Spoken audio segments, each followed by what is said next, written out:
सतगुरुदेव की जय। बंदी छोड़ कबीर परमेश्वर जी की जय। बंदी छोड़ गरीबदास जी महाराज जी की जय। स्वामी रामदेवानंद जी गुरु महाराज जी की जय हो।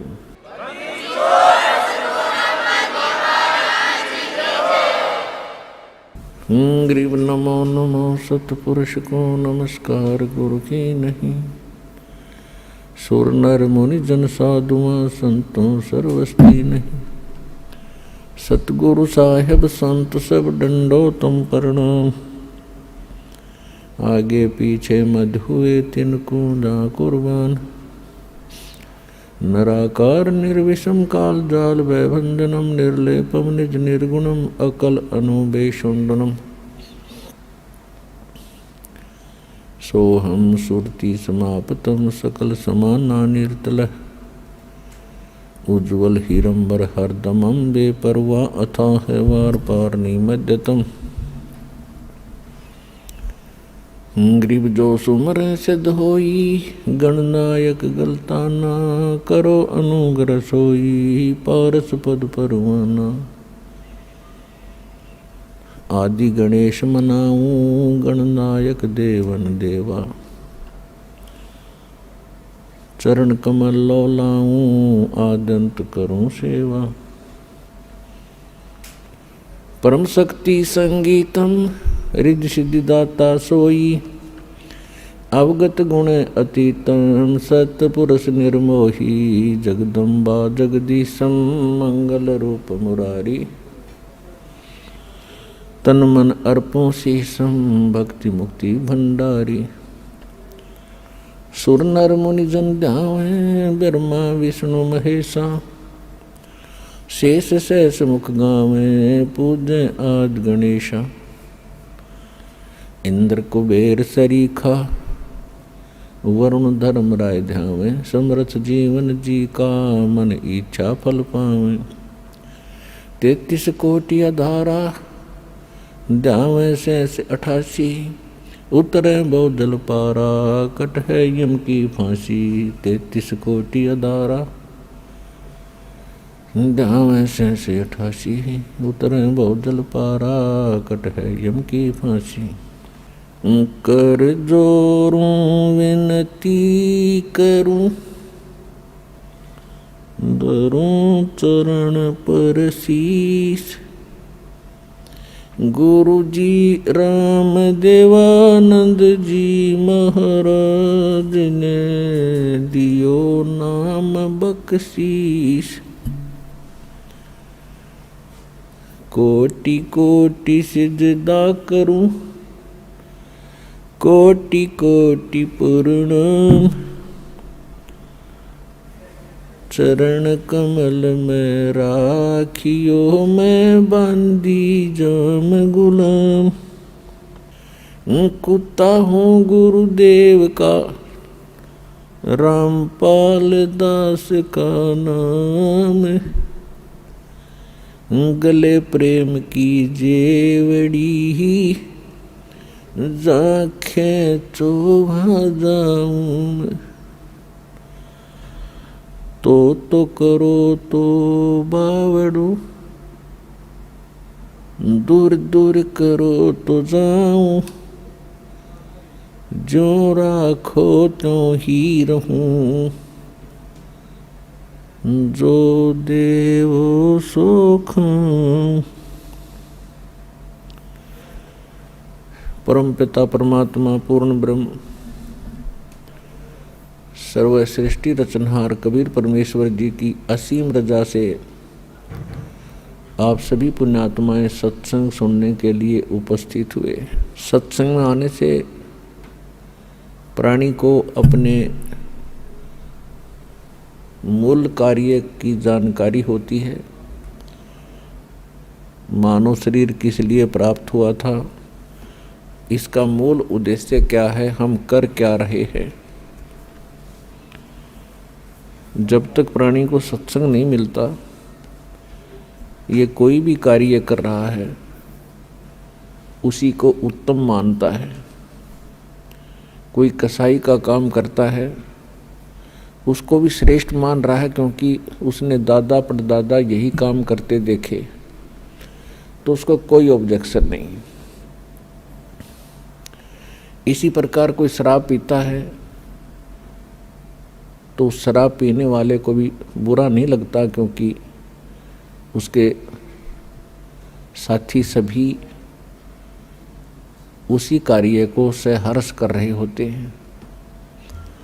इसी प्रकार कोई चोरी करता है तो चोरों का ग्रुप भी भिन्न ही होता है, तो उनके सब के विचार एक जैसे ही होते हैं, इसलिए उनको वो काम बुरा नहीं लगता। सत्संग में आने से परमात्मा का विधान ज्ञान होता है, परमात्मा के नियमों की जानकारी होती है, और फिर इसको पता चलता है कि जो कार्य मैं कर रहा था वो कहाँ तक उचित थे। फिर वो त्यागने की चेष्टा करता है और एक दिन उनसे विमुक्त हो जाता है। ठीक इसी प्रकार सत्संग में आने से हमें एक और ज्ञान होता है। हम कौन हैं, कहाँ से आए हैं, हमारा उद्देश्य क्या है यहाँ रहने का। ये जीने मरने वाला जो सिस्टम है, सिलसिला है, ये है क्या। आज हम कितना अच्छी तरह अपने बच्चों में, अपने रिश्तेदारों में, भाई बहनों के साथ प्यार से रह रहे हैं। इनमें कितना मोह है, इन्हीं के लिए दिन रात हम प्रयत्न करते रहते हैं। सारा दिन कमाते हैं, रात को भी नहीं सो पाते हैं और टाइम भी करते हैं, और फिर पता नहीं हम रहें या ना रहें, हमारे साथ जो बच्चे, भाई बहन, माता पिता हैं, उनका कितने दिन का संयोग हमारे साथ है, वो कभी भी जा सकते हैं। फिर हम क्या करते हैं, रोते हैं, बिलखते हैं, उनको याद करते हैं। तो ये बहुत बुरी बात है। हम कितना अच्छी तरह यहाँ रह रहे हैं, फिर मृत्यु होती है, कितना घिनौना कर्म है ये। और फिर भी हम इससे मुक्ति का प्रयत्न नहीं करते, तो हम पत्थर हैं, इंसान नहीं है। अभी तक तो हमें पता ही नहीं चला था कि इसका कोई विकल्प है, इसका एंड भी है। अब परमात्मा ने अपना विधान स्वयं आकर बता दिया। जिसको सूक्ष्म वेद कहते हैं, जिसको तत्व ज्ञान कहते हैं, वो परमात्मा ही बता सकता है। उस परमेश्वर ने स्वयं आकर बता दिया है कि ये लोक ठीक नहीं है, यहाँ का भगवान ये परमात्मा नहीं है। परमात्मा का अर्थ होता है श्रेष्ठ आत्मा। यहाँ का जो मालिक है ये परमात्मा नहीं है। परमात्मा उसे कहते हैं जो कभी किसी को दुख ना दे, केवल सुख ही दे। और भगवान कहते हैं जो भोग्य पदार्थ प्रदान करे। तो परमात्मा तो एक ही है। बाकी कसाई भी भगवान होता है, अपने बकरों के लिए उनको खूब सुविधा देता है, चारा चराता है, पानी की व्यवस्था करता है, झोंपड़ी सेट डालकर गर्मी सर्दी से बचाता है। वो उनका भगवान है, लेकिन वो परमात्मा नहीं है, वो श्रेष्ठ आत्मा नहीं है।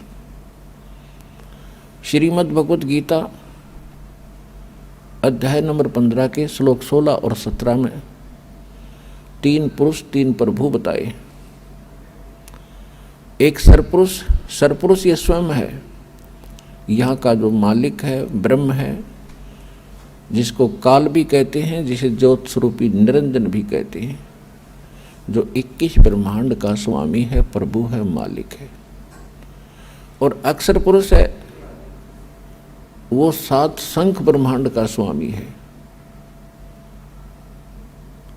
और ये दोनों नासवान हैं, इनके अंतर्गत जितने प्राणी हैं उनकी जन्म और मृत्यु सदा बनी रहेगी।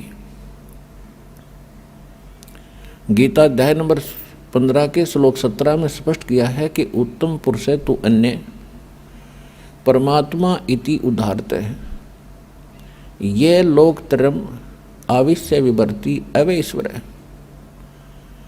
इसमें यह स्पष्ट किया है कि उत्तम पुरुष श्रेष्ठ परमात्मा, श्रेष्ठ प्रभु, वो तो कोई इन दोनों से अन्य है। और परमात्मा इति उदाहरते, जिसको परमात्मा कहते हैं, वो परमात्मा है। वो दुख नहीं देता, वो सुख ही सुख देता है। वो सुख का सागर है। सुख सागर का अर्थ है कि जहाँ सुख का एंड ना हो, समाप्त ना हो, और वही तीनों लोकों में प्रवेश करके सबका धारण पोषण करता है। तो यहाँ सतलोक आश्रम बरवाला जिला हिसार के अंदर उस परमात्मा की जानकारी दी जाती है और उसको प्राप्त करने की विधि बताई जाती है। वो परमात्मा, उस परमात्मा की शरण में आने से कबीर भगवान है, वो कबीर परमात्मा है, वो वास्तव में भगवान है, वास्तव में परमात्मा है। और उसकी शरण में आने के उपरांत आपको यहाँ भी सुख देगा, क्योंकि वो सुख सागर है, वो परमात्मा है, दुख नहीं देता। यदि हम कोई कष्ट उठाते हैं तो अपनी कमजोरी के कारण मर्यादा भंग करके हम अपना कोई हानि कर लेते हैं। नहीं, परमात्मा की शरण में आने के बाद आपको रोज नए सुख होंगे, आपके सब कष्ट निवारण होंगे और अंत में आपको वो स्थान प्राप्त होगा जहाँ फिर कभी जन्म मृत्यु नहीं होती। उसको सतलोक कहते हैं, सचखंड कहते हैं। वहाँ आपकी ऐसे ही परिवार होगा, फिर वो कभी मृत्यु में नहीं आएंगे। वहाँ विकार नहीं है, राग द्वेष नहीं है, वहाँ केवल सुख ही सुख है।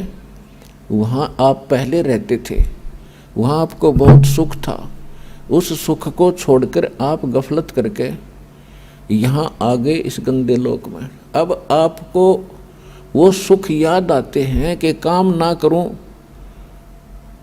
और सारी वस्तु मिल जाए।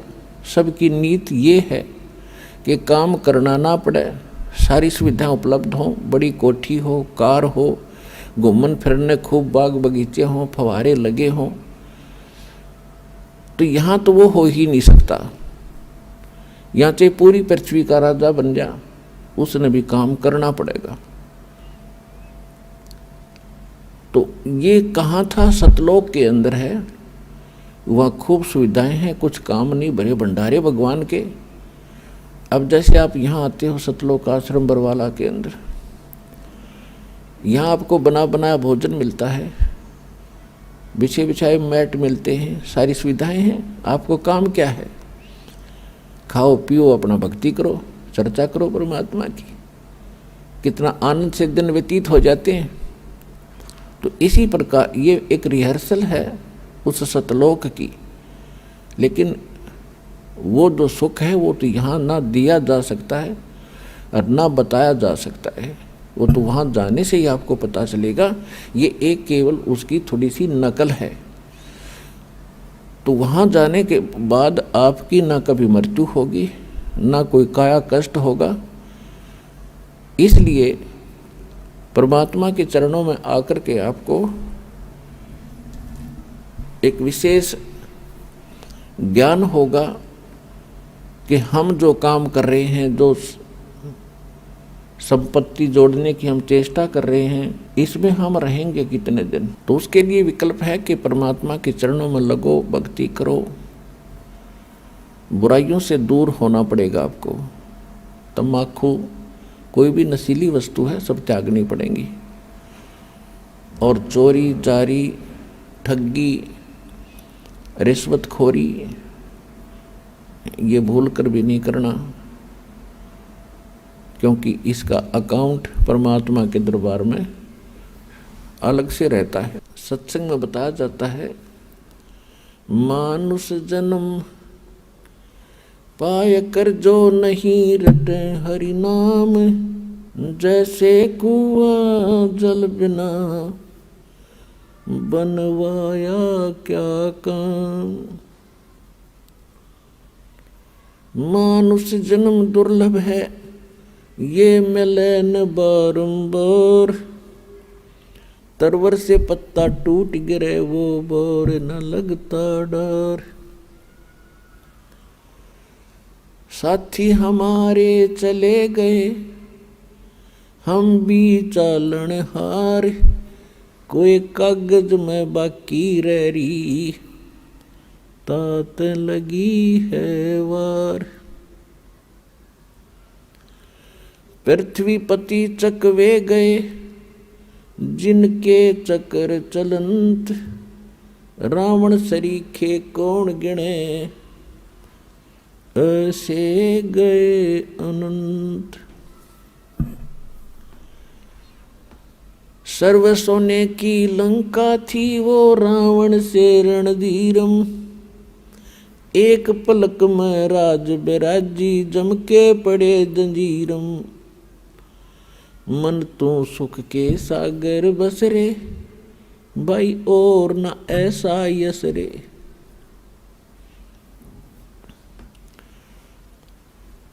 तो याद दिला जाता है कि बोले मानो, ये मनुष्य जीवन ऐसे नहीं प्राप्त होता जैसा आपने सस्ता सा समझ रखा है। ना जाने कितने अन्य प्राणियों के जन्मों को भोग के, महाकष्ट उठा के एक सुअवसर प्राप्त होता मानव का।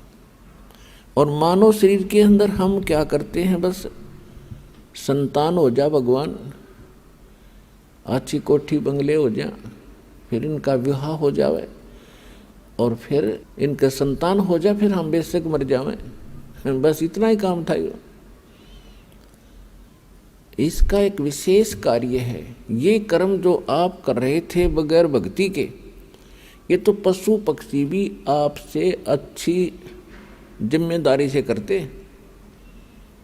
लेकिन केवल यही काम मनुष्य का नहीं, इसके पैरेलल एक काम और है जो सत्संग में आने से ज्ञान होता है। अपने आत्माओं जैसे ये नकली संत भी सत्संग करते हैं, मिलता जुलता ज्ञान भी लगभग बता देते हैं कि भक्ति करो नहीं तो दुख हो जाएगा, लेकिन उनके पास समाधान नहीं है। तो वो सत्संग सुनना या ना सुनना बराबर है। अब जैसे किसी ने बता दिया कि आपको ये बीमारी है, आपको भी पता लग गया, बताने वाले ने बता दिया, तो समाधान उसके पास है नहीं, तो क्या यूज हुआ ये बताने का कि आपको ये रोग है। तो जो डॉक्टर होगा वो बीमारी भी बताओगा, उपचार भी करेगा। तो आज तक या तो स्वयं परमात्मा आए थे जो कंप्लीट कोर्स लिए थे, और उन्होंने कुछ महापुरुषों को ये ज्ञान भी दिया था, नाम भी दिया था, समाधान भी दिया था, लेकिन उन महापुरुषों को मना कर दिया था कि अभी इस वास्तविक भक्ति विधि को और इस तत्व ज्ञान को, मूल ज्ञान को अभी सार्वजनिक नहीं करना। क्यों नहीं करना? तो धर्मदास नाम के एक बड़े महापुरुष हुए थे, परमात्मा उनको आकर मिले थे, जैसा भगवान की लीला में लिखा है। तो धर्मदास जी ने पूछा था, प्रभु आपने मुझे सारी कहानी सुना दी और परमात्मा वो स्थान दिखा दिया जहाँ से हम गिरे थे इसे गंदे लोक में, और अब आपने मुझे सब मंत्र दे दिए, और परमात्मा अब आप मेरे बच्चों को या अन्य किसी व्यक्ति को ये नाम देने के लिए मना कर रहे हो, इसका कारण क्या है? आपका दास जानना चाहता है। तब परमात्मा ने कहा था, धर्मदास ये गंदा लोक है, यहाँ का भगवान बहुत निकम्मा है, ये परमात्मा नहीं है, ये छल कपट करके जीव को यहाँ फंसाए बैठे है, और ये जितने भी प्राणी इसके लोक में हैं ये सब अपनी गलती से बालकपन में यहाँ फंसे हैं। अब इनको इसने इतना मिसगाइड कर दिया है, इतना भ्रमित कर दिया है कि इनको समझाना मेरे लिए बड़ा दूभर हो गया है। और अब इसने ऐसा मोर्चा डांट दिया कि असली भगवान का तो नामो निशान मिटा दिया, और बाकी सारी चीज़ को कैसी पूजा करता है बड़ी खुशी से करता रहो, कोई प्रॉब्लम नहीं, कहीं तीर्थ पर जाओ, कोई व्रत रखो, कोई मंदिर पूजो, मस्जिद पूजो, गुरुद्वारा पूजो, चर्च में जाओ, या कहीं 4 ईंट लगा के वो मत्था टेकते रहो, या कोई घोर तप कर लो, वो साधना इसने समाप्त कर दी जिससे मोक्ष होगा। और इस काल भगवान ने अपने दूत भेज रखे हैं, ये संत बना के। ये मेरे बच्चे हैं सभी, ये संत भी मेरे बच्चे हैं, मेरी आत्मा है, और श्रोता भी मेरी आत्मा है। लेकिन अब ये इतने भ्रमित हो गए, काल के हाथों पड़ गए। अब यो इनको नाच नचा रहा है, इनकी पूंजी का नाश करवा रहा है। जो संत या कोई नेता, राजनेता, कोई मंत्री, प्रधानमंत्री, राष्ट्रपति बनते हैं, ये पिछले जन्म के बहुत घने पुण्यकर्मी प्राणी होते हैं। जैसे इन्वर्टर की बैटरी चार्ज कर रखी हो और वो पूरी चार्ज है, तो वो चार्ज है, तो वो आगे चार्जर नहीं भी लगा है, हटा दिया गया है, तो भी वो अपना काम प्रॉपर कर रही है। पंखे भी चल रहे हैं, ट्यूब भी जग रही है, और भी जो उसके सत्र का काम वो पूरा कर रहा है। लेकिन यदि आगे उसको चार्ज नहीं किया जाता है, चार्जर गलत लगा रखा है, सही स्थान में चार्जर नहीं लगा है, जिसमें लाइट है, वैसे को चार्जर लगा भी दिखता हो, तो बैटरी चार्ज नहीं हो रही, और जिस समय वो बैटरी समाप्त होगी, डिस्चार्ज हो जाएगी, फिर सब सुविधाएं एकदम समाप्त हो जाएगी। तो ये जितने संत बने हुए हैं, या कोई राजनेता बना है, कोई उच्च अधिकारी बने हैं, या पैसे वाले सेठ बने हैं, ये पिछले जन्म जन्मांतर के बहुत घने पुण्यकर्मी प्राणी हैं। और अब इनके पुण्यों का नाश करवा रहा है ये काल। इनकी महिमा बना दी, लोग सलूट मारे हैं, गुरुजी बन गए, क्योंकि श्रद्धालु तो उसको गुरु मान बैठा है, और गुरु के प्रति जो आस्था है वो तो एक विशेष होया करती है। लेकिन एक यदि कोई व्यक्ति गधे के ऊपर आस्था लगा ले कि या गाय हर बाल्टी भरेगी दूध की, वो तो मूत की तो भर सके है, दूध की नहीं उसके पास।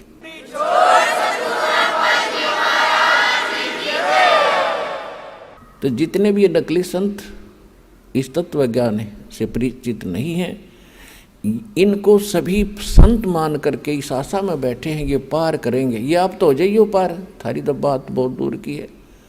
पार होंगे मूल मंत्र से, मूल मंत्र से पार होंगे, और देने वाला मूल मंत्रों का अधिकारी हो तब पार होंगे।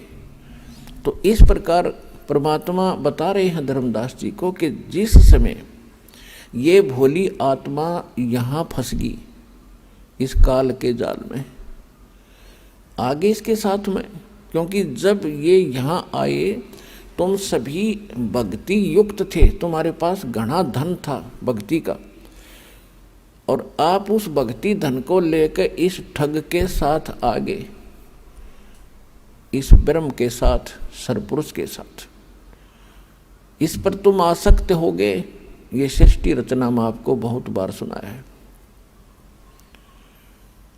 अपने पिता से तुम विमुख हुए, भगवान के हृदय से उतर गए, और जिस कारण से आप यहाँ आ गए। इसने क्या छल किया आपके साथ? पहले आपको रखा ऊपर स्वर्ग में, पहले ब्रह्मलोक में रखा। ये ब्रह्मलोक क्या है? एक रेस्टोरेंट है, एक ये होटल है, और ये उसका मालिक है। इसने वहाँ अपने एजेंट छोड़ रखे हैं और उसका कमीशन रखा हुआ है, और जितने पुण्य हैं वो सब सुविधा ये देता है, लेकिन उसके व्यक्ति विशेष के, उस आत्मा के पुण्यों से ही वो सब कुछ वहाँ खाता है, भक्ति धन से। और जब भक्ति धन इसका समाप्त हो जाता है तो उसको पृथ्वी पर पटक देता है यहाँ। और फिर इसने परमात्मा का दिया हुआ ज्ञान, वेद, इनकम्प्लीट दे दिया। परमेश्वर ने इस ब्रह्म को कंप्लीट स्पिरिचुअल नॉलेज दिया था, ताकि मेरे बच्चों को ये सारा ज्ञान बता दे, ये भक्ति करके फिर आ जाऊं वापस। इसने जब ये परमात्मा का ज्ञान प्राप्त हुआ, इसको परमात्मा ने, कबीर परमेश्वर जी ने इस काल भगवान के अंतःकरण में, इसकी आत्मा में ये कंप्लीट स्पिरिचुअल नॉलेज डाल दिया था, जिसको तत्व ज्ञान कहते हैं। और समय आने पर ये जो बाहर आया वो स्पिरिचुअल नॉलेज यानी वेद, कंप्लीट वेद, पूर्ण वेद, ये एक ही ज्ञान था। फिर इसने क्या किया कि उसमें से वो पोर्शन निकाल दिया जो परमात्मा की सीधी जानकारी थी, और वो मंत्र इसने नष्ट कर दिए।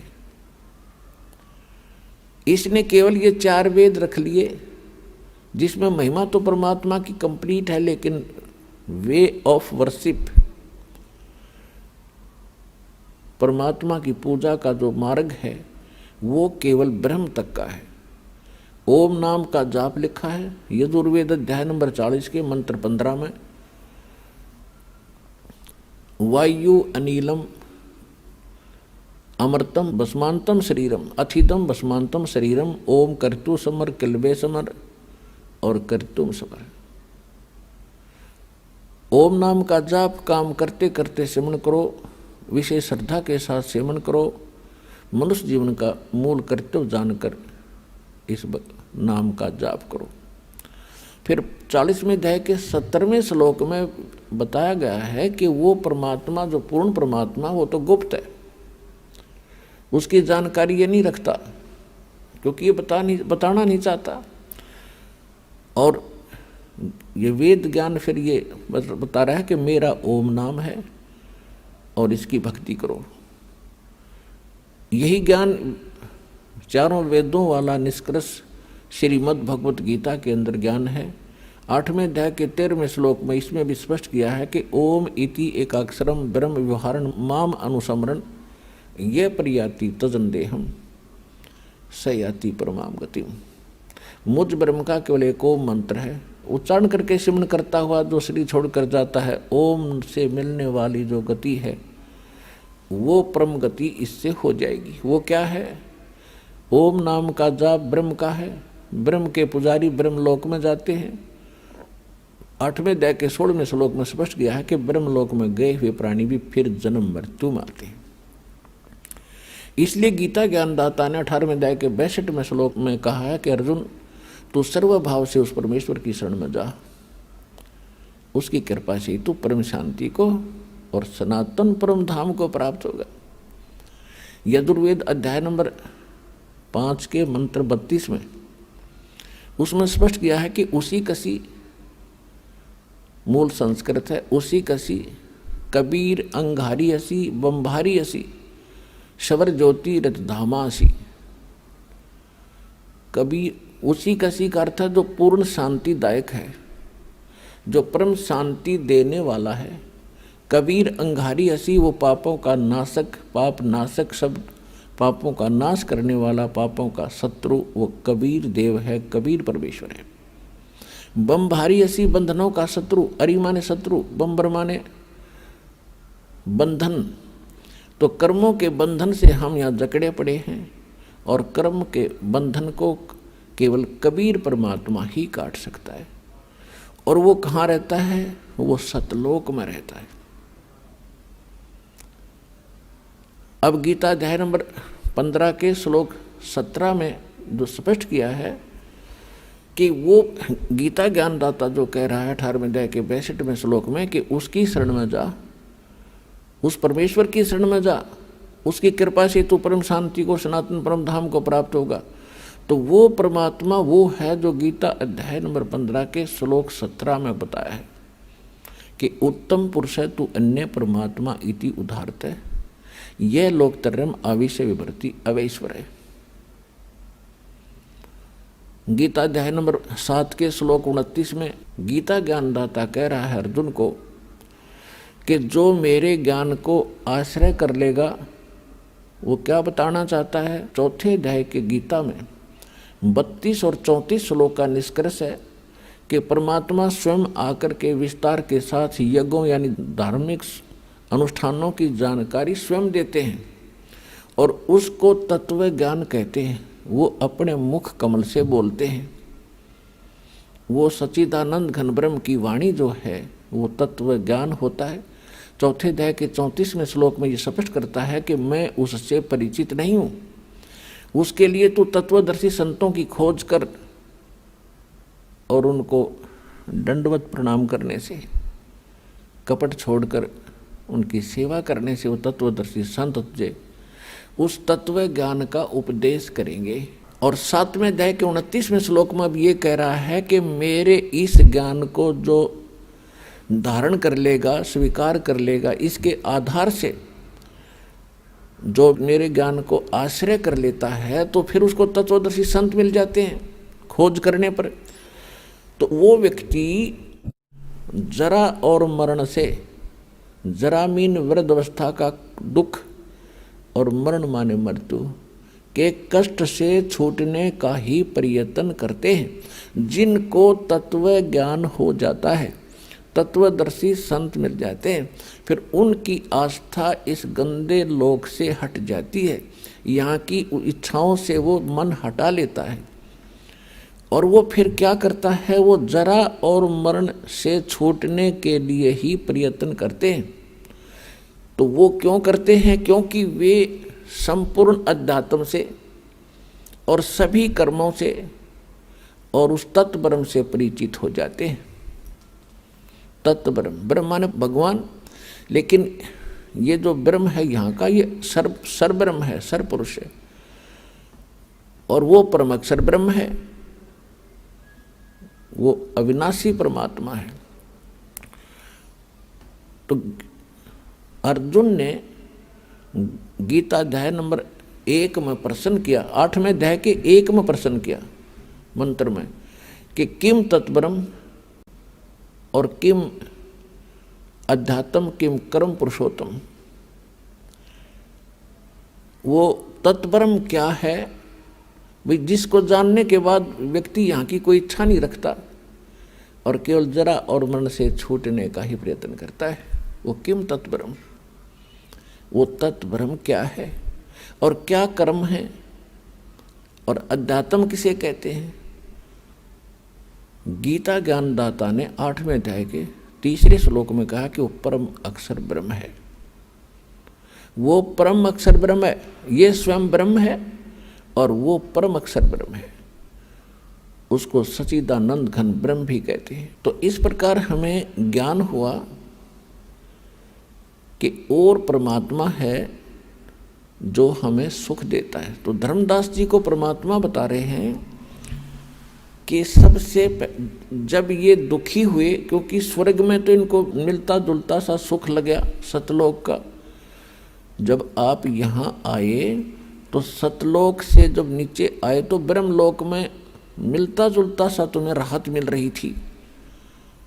और जब तुम्हारी पूंजी समाप्त होगी, तुम होगे कंगाल, तो पटक दिए पृथ्वी पर कि फिर धन जोड़ो और फिर आओ यहाँ पर, फिर तुम्हें कुछ समय सुख मिलेगा। अब ये स्वर्ग और ये महास्वर्ग जिसको ब्रह्मलोक कहते हैं, उसको महास्वर्ग कहते हैं। ये तो ऐसे हैं जैसे रेस्टोरेंट होते हैं, जैसे हरियाणा, पंजाब, राजस्थान, उत्तर प्रदेश, मध्य प्रदेश आदि इन राज्यों में गर्मियों के मौसम में बहुत गर्मी पड़ती है। और जो सेठ साहूकार कुछ व्यक्ति जिनके पास घना धन हो जा, वो क्या करते हैं, जब इधर चले जाते हैं कुल्लू, मनाली, शिमला के अंदर गर्मियों का समय व्यतीत करने के लिए। वहाँ ठंडा क्षेत्र है, तो वहाँ क्या करते हैं, एक होटल में कमरा किराए पर लेते हैं, सारा उस होटल में ही खाना खाते हैं। तो वहाँ उनको जो पूंजी ले जाते हैं 50-60 हज़ार रुपये, तो वो उनकी पूंजी वहाँ ख़त्म हो रही है, वो सुख अवश्य प्राप्त कर रहे हैं। और जब उनकी वह धन समाप्त हो जाएगा, उनको फिर से कर्म क्षेत्र में आना पड़ता है। और अगले वर्ष हो सकता है इतनी पूंजी ना बचे कि हम होटल में जा सकें 2 महीने 3 महीने काटने के लिए, मई जून जुलाई के, तो फिर वहीं पड़ा रहना पड़ेगा उसको। तो ऐसे यहाँ के स्वर्ग महास्वर्ग बताए हैं। उसके लिए गीता ज्ञानदाता कहता है कि यदि तुम्हें कंप्लीट पीस चाहिए, संपूर्ण शांति चाहिए, तो उस परमेश्वर की शरण में जा। उसके लिए ऑप्शन छोड़ दिया कि मैं नहीं जानता, तत्वदर्शी संतों से पूछो। तो ये दास रामपाल दास है, वो तत्वदर्शी संत, इस विश्व में।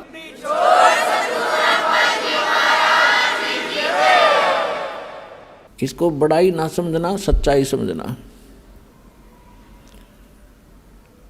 और इसको प्राप्त करके अपना कल्याण कराओ बच्चों। बहुत योग्य हो गया, अपने यहाँ भटकते हैं। तो परमात्मा क्या कहते हैं कि जब मैंने इनको देखा, पता तो था मुझे कि इनकी दुर्गति तो होगी, ये चल तो पड़े यहाँ से छोड़कर मुझे, लेकिन कहते हैं बच्चे गलती कर देते हैं, माता पिता फिर भी पीछे पीछे फिरते हैं। तो वो कबीर परमेश्वर जो है, ये हमारा वो मालिक है, परमात्मा है, जिसमें ये सर्वगुण है। तुमेव माता च पिता तुमेव बंधु च सखा तुमेव विद्या च द्रविणम तुमेव सर्व मम देव देव। ये वो परमात्मा है जो हमारा सच्चा माता पिता है, क्योंकि उत्पत्ति करता यही है, हमारी माता भी यही है, पालन करने वाला पिता भी यही है, एक सच्चा साथी बंधु मित्र भाई यही है। हमारा आज कितना अच्छा भाई हो, कितने अच्छे माता पिता और बहन हो, हम आज मृत्यु को प्राप्त हो जाते हैं तो हमें वो यहीं थोड़ा बहुत सारा दे सके। जब यहाँ से गए तो अकेले गए, तो वो परमात्मा यहाँ भी भाई है, यहाँ भी पिता है, और यहाँ से जाएंगे तो भी वो हमारा साथी है। तो उसको छोड़कर हम दुखी हो गए, उसको प्राप्ति का मार्ग हमें मिला नहीं, और जिस कारण से हम प्रयत्नशील भी रहे, लेकिन परमात्मा से मिलने वाली राहत से हम वंचित ही रहे। अब देखियो आपको कैसे सुख होगा।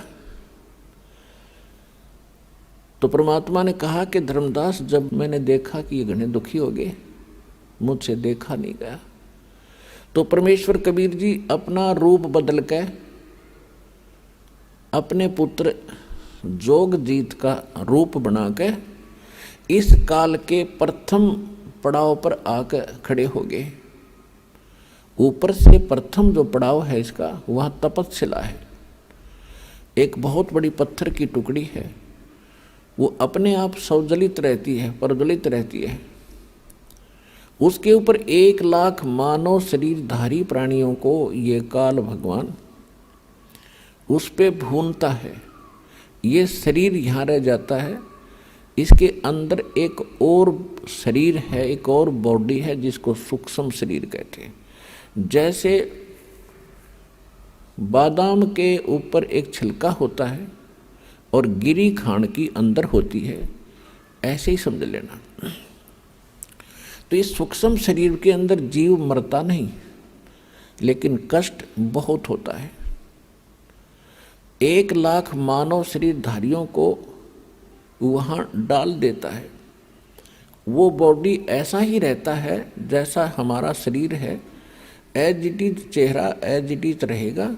ये ऊपर का कवर यहाँ रह जाएगा, ये जो स्थूल शरीर है। जैसे सर्प कांचली छोड़ जाता है, तो वो कांचली सर्प नहीं है, सर्प उससे अलग है। ऐसे इस प्राणी को ऊपर पटका जाता है वहाँ सूक्ष्म उसमें तपस्शिला पर, तो वहाँ बहुत बुरा हाल होता है। जैसे खील भुना करते हैं, ऐसे चटक मटक प्राणी करते और उठ नहीं सकते, ऐसी सिद्धि से वहाँ कार्य किया जाता है। उनको भूनने का उद्देश्य क्या है कि आप सारे जीवन में जो भी खाते हो पीते हो, और आप एक और विशेष चीज़ देखो कि तम्बाकू, हुक्का, बीड़ी, ये इस बॉडी के लिए हानिकारक है। और तकरीबन समाज, किसी भी समाज में देख लो, सब पीने लगे हुक्का, बीड़ी, तम्बाकू, शराब, मांस खाना, भुक्की पीना। ये क्यों पिलाता? ये पिलाता मन रूप में। ये काल सबके अंदर एक एलिमेंट रूप में रहता है, इसने छोड़ रखा एलिमेंट।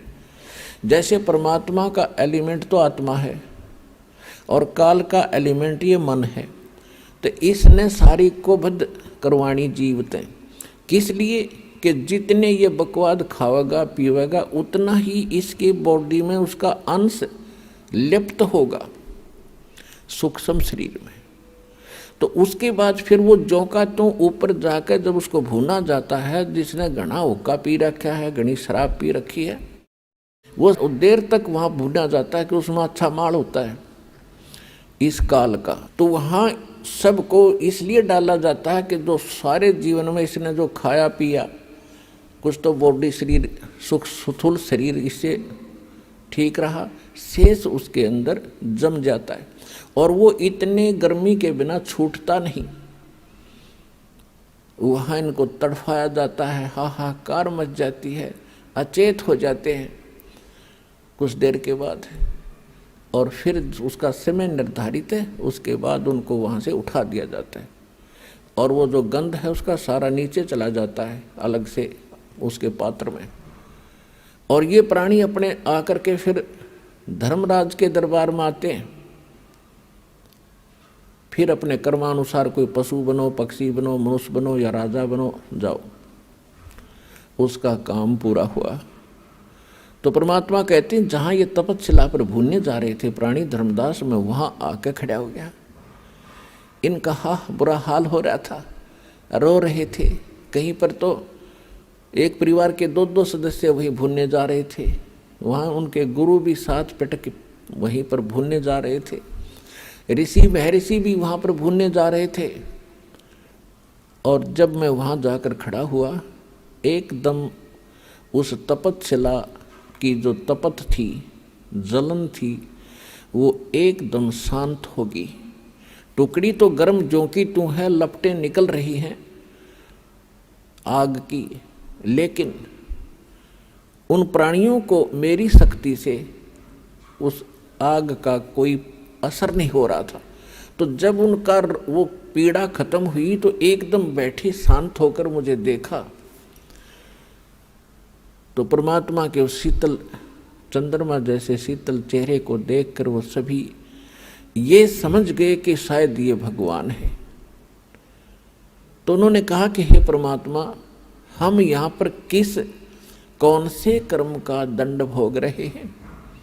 तब तो परमेश्वर ने कहा कबीर जी ने कि बेटा, ये तुम्हारा इस लोक का दंड नहीं, ये तुमने सतलोक में गलती करी थी। अपने मूल स्थान को छोड़कर, उस सर्व सुख दायी स्थान को छोड़कर भरी थाली का ठोकर मार कर तुम यहाँ आए हो इस काल के साथ।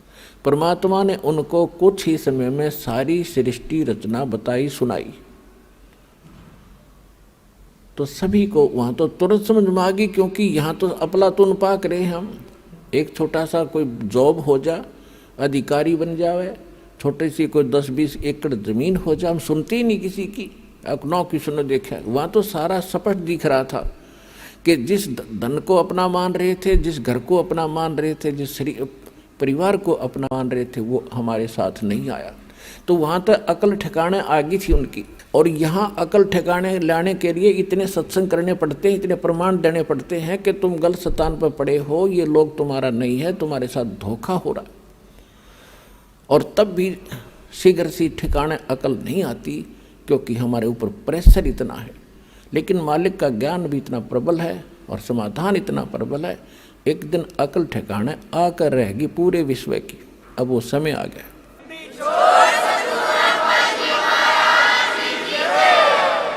तो सभी ने करबद्ध होकर कहा, परमात्मा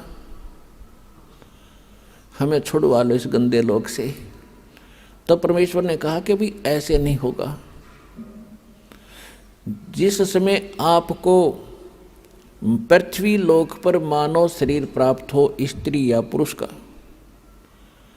और वहाँ मेरा कोई भूला भटका कोई संत तुझे मिल जा, इस मेरे इस ज्ञान को बताने वाला जो मैं तुम्हें बता रहा हूँ, ये याद रखना, उसकी शरण में चले जाना। वो जो विधि बताओगा भक्ति की, वो भक्ति करना बेटा। फिर तुम्हें वहाँ भी सुखी करूँगा, और फिर तुम इस तपस्या पर नहीं आओगे, बाईपास ले जाऊँगा, तुम वो भक्ति करना। तो वहाँ तो सभी हाँ भर रहे थे कि कान पकड़ते हैं भगवान, आज के बाद इस काल का नाम नहीं जाप करेंगे, हम इसने याद भी नहीं करेंगे, हम आपकी भक्ति करेंगे। हमने तो भगवान जान के और इस काल की पूजा की दाता। आज अकल खुली हमारी, और अब के मनुष्य जीवन मिलेगा तो हम वही भक्ति करेंगे जिससे आपकी प्राप्ति हो। तो परमात्मा ने कहा भाई ठीक है, याद रखना इस बात को बच्चों, भूलना नहीं। और तुम वहाँ ऋषि बैठे थे, जो गुरु बैठे थे, वो निराकार बताया करते थे ब्रह्म को। परमात्मा ने कहा कि ए मुनि जी, तुम कैसा मानते थे परमात्मा को? कि जी हमने तो ऐसा ही ज्ञान हुआ है कि वेदों में निराकार बताया गया है। वेद तो पढ़े दी ना, तुम्हें पता वेदों का, सट्टे मारे तुमने। वेद तो साकार बताते हैं, तुम्हारा अनुभव निराकार बताता है कि खोजत खोजत थक गए, अंत कहा बेचून। बेचून माने निराकार।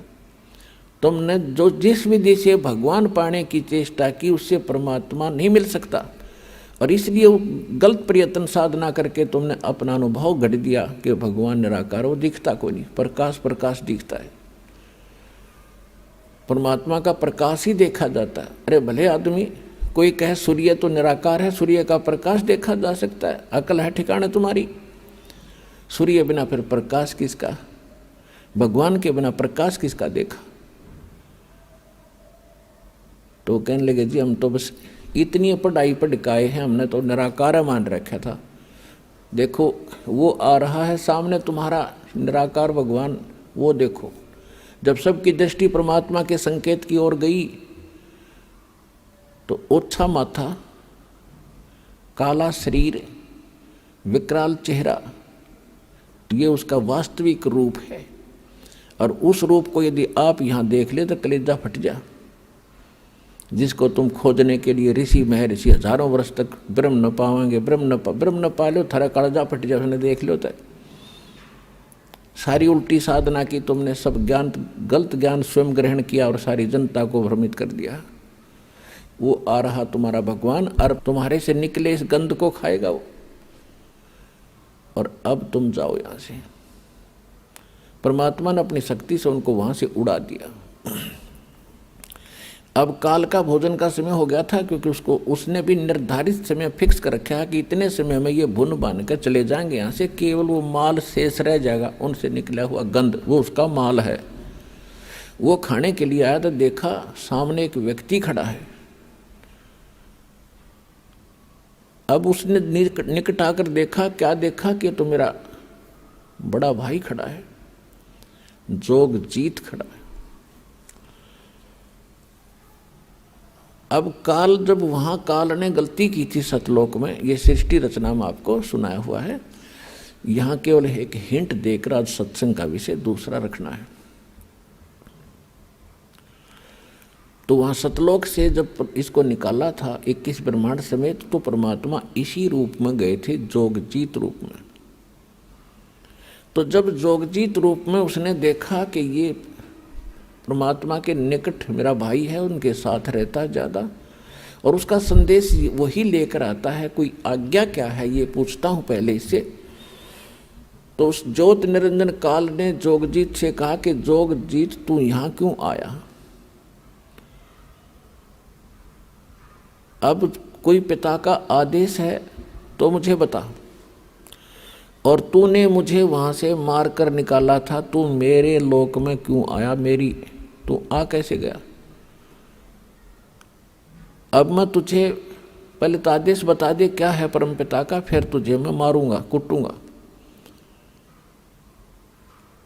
तब परमात्मा बता रहे हैं धर्मदास जी को, मैंने इससे बताया कि सुन ले आदेश परमपिता का।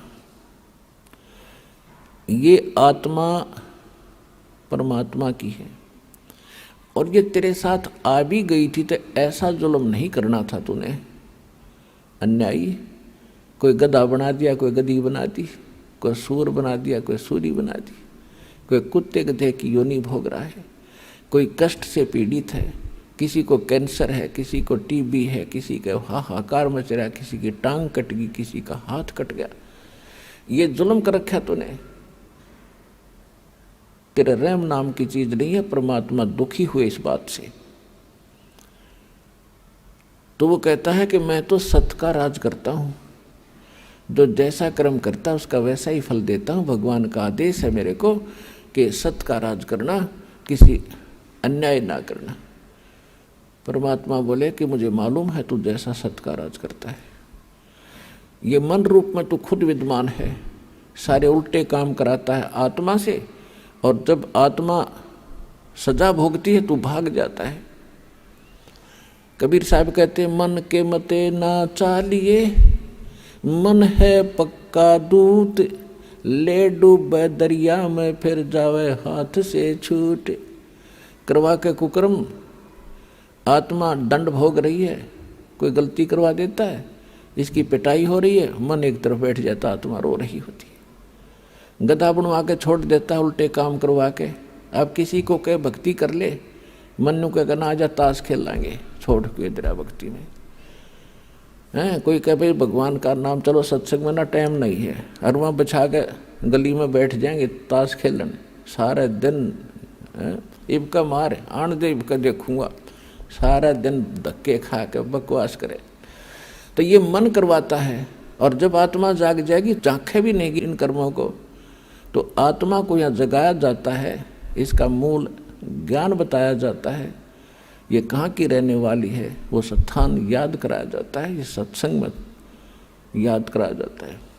तो सुन ले आदेश परमात्मा का, जोग जीत रूप में भगवान कह रहे हैं कि मैं नीचे जाऊंगा, सभी तेरे ब्रह्मांड सब लोक में जाऊंगा, नीचे के स्वर्ग लोकों में, ब्रह्मा विष्णु महेश की नगरी में, और पृथ्वी लोक पाताल लोक पर जाऊंगा। सब जीवों को बताऊंगा कि ये भगवान नहीं है जिसको तुम परमात्मा मान बैठे हो, ये वो परमात्मा नहीं है।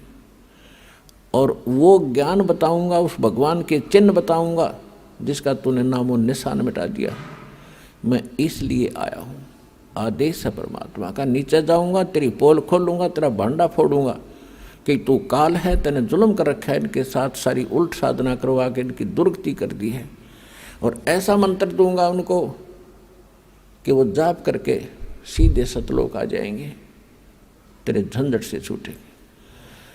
तब कहते हैं ये सुनकर काल इतना भयंकर हो गया धर्मदास कि मुझे मारने के लिए चढ़ा कि तेरे को अभी खत्म कर दूंगा, तो मेरी खेती उजाड़ेगा, मेरा बाग उजाड़ेगा।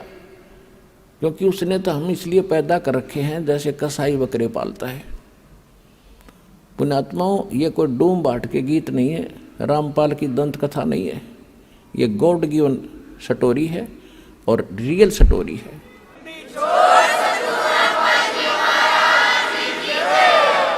क्योंकि हमने अपने गलत ज्ञान सुन रखा है, वही अटपट अच्छे लगे। रामकृष्ण की कहानी, सुदामा वाली, वैसे इतनी भक्ति थी क्या? ये क्या यही कहानी थी? ये है वो परमात्मा की सत्यनारायण कथा जो दास साहब को सुना रहा है। तो आपको इसलिए पाल रखा, धर्मदास जी को बता रहे परमात्मा कि जैसे कसाई बकरे पालता है और उन बकरों की बुद्धि इतनी ही काम करती है कि ये बहुत अच्छा आदमी है जो हमारा मालिक है। कैसे अच्छा आदमी है कि इसने बहुत बढ़िया हमारे लिए इस चरागाह बनवा रखे हैं जहाँ हम चरते हैं, एक सरोवर तालाब बना रखा है जहाँ हम पानी पीते हैं, फिर एक झोंपड़ी डाल रखी है, शेड डाल रखा है जहाँ हम गर्मी सर्दी से बचने के लिए उसके नीचे बैठ जाते हैं। और ये मालिक आता जब हमें बड़ा संभालता है, हमारे ऊपर हाथ फेरता है। तो यहाँ परमात्मा कहते हैं धर्मदास जी को कि आप जब ये सुविधाएं देखते हो यहाँ की कि कितना सुंदर बाग बगीचे, कैसे झरने बह रहे हैं, कितना नीचे शीतल जल निकल रहा है, मीठा जल, और बड़ी हवा चल रही है, बड़ी पृथ्वी दे रखी है, इस पर बड़े पदार्थ दे रखे हैं, इनको देखकर तो ऐसा लगता है कि गणाए बढ़िया भगवान है, बहुत अच्छा स्वामी, कितनी सुविधा हमारी कर रखी है। और जब ये कुंडबा घाणी करता है कि दुर्घटना में परिवार नाश हो जाते हैं, भूकंप आ जाता, पूरा क्षेत्र तहस नहस हो जाता है, तो उस समय इसकी दयालुता पर हमारे दिमाग नहीं जाता कि अब ये क्या हो रहा है। परमात्मा ने बताया कि जैसे कसाई जो बकरों को ये सुविधाएं देता है तो उनको ऐसा लगता है कि बहुत बड़ी आदमी, और जब वो उनके पास आता है तो उससे प्यार करते हैं वो कि हमारा नेक मालिक आ गया, और उसके पंजाली ऊपर ने पैर उठा के सीने से लगते हैं, उसको चाटते हैं उसके हाथों को। जब उनको वो छूता है, वो तो देख रहा है कि इसमें मांस कितना हो गया, कितने किलो का बिकेगा, और वो बकरा चाटता है प्यार में कि मेरा मालिक मालिक बहुत बढ़िया है। और जब भी उसको आवश्यकता होती है, एक डंडा लेकर निकाल लेता कि चाहे बेटा मरो चाहे बेटी कटो, माँ कटो चाहे भाई और बहन कटो, वो ना देखता किसी ने। तो ये स्थिति समझ लेना धर्मदास, इस काल कसाई में जहाँ आप रह रहे हो, इस गंदे लोग पे। लेकिन आपको कोई ये ज्ञान बताने वाला था नहीं, और परमात्मा बताने के लिए आए तो हम सुनने को तैयार नहीं थे, क्योंकि हमारे धर्म गुरुओं ने हमें मिसगाइड गढ़ा कर दिया कि कबीर जो है ये अशिक्षित है, ये क्या जाने धर्म ग्रंथों के बारे में, संस्कृत इसको आती नहीं। और हमारे धर्मगुरु संस्कृत नहीं बोला करते, हम उनके ऊपर कुर्बान थे कि ये विद्वान है, सचमुच कबीर तो एक धानक है, जुलाहा है, अशिक्षित है, ये क्या जाने वेदों और सदग्रंथ के बारे में।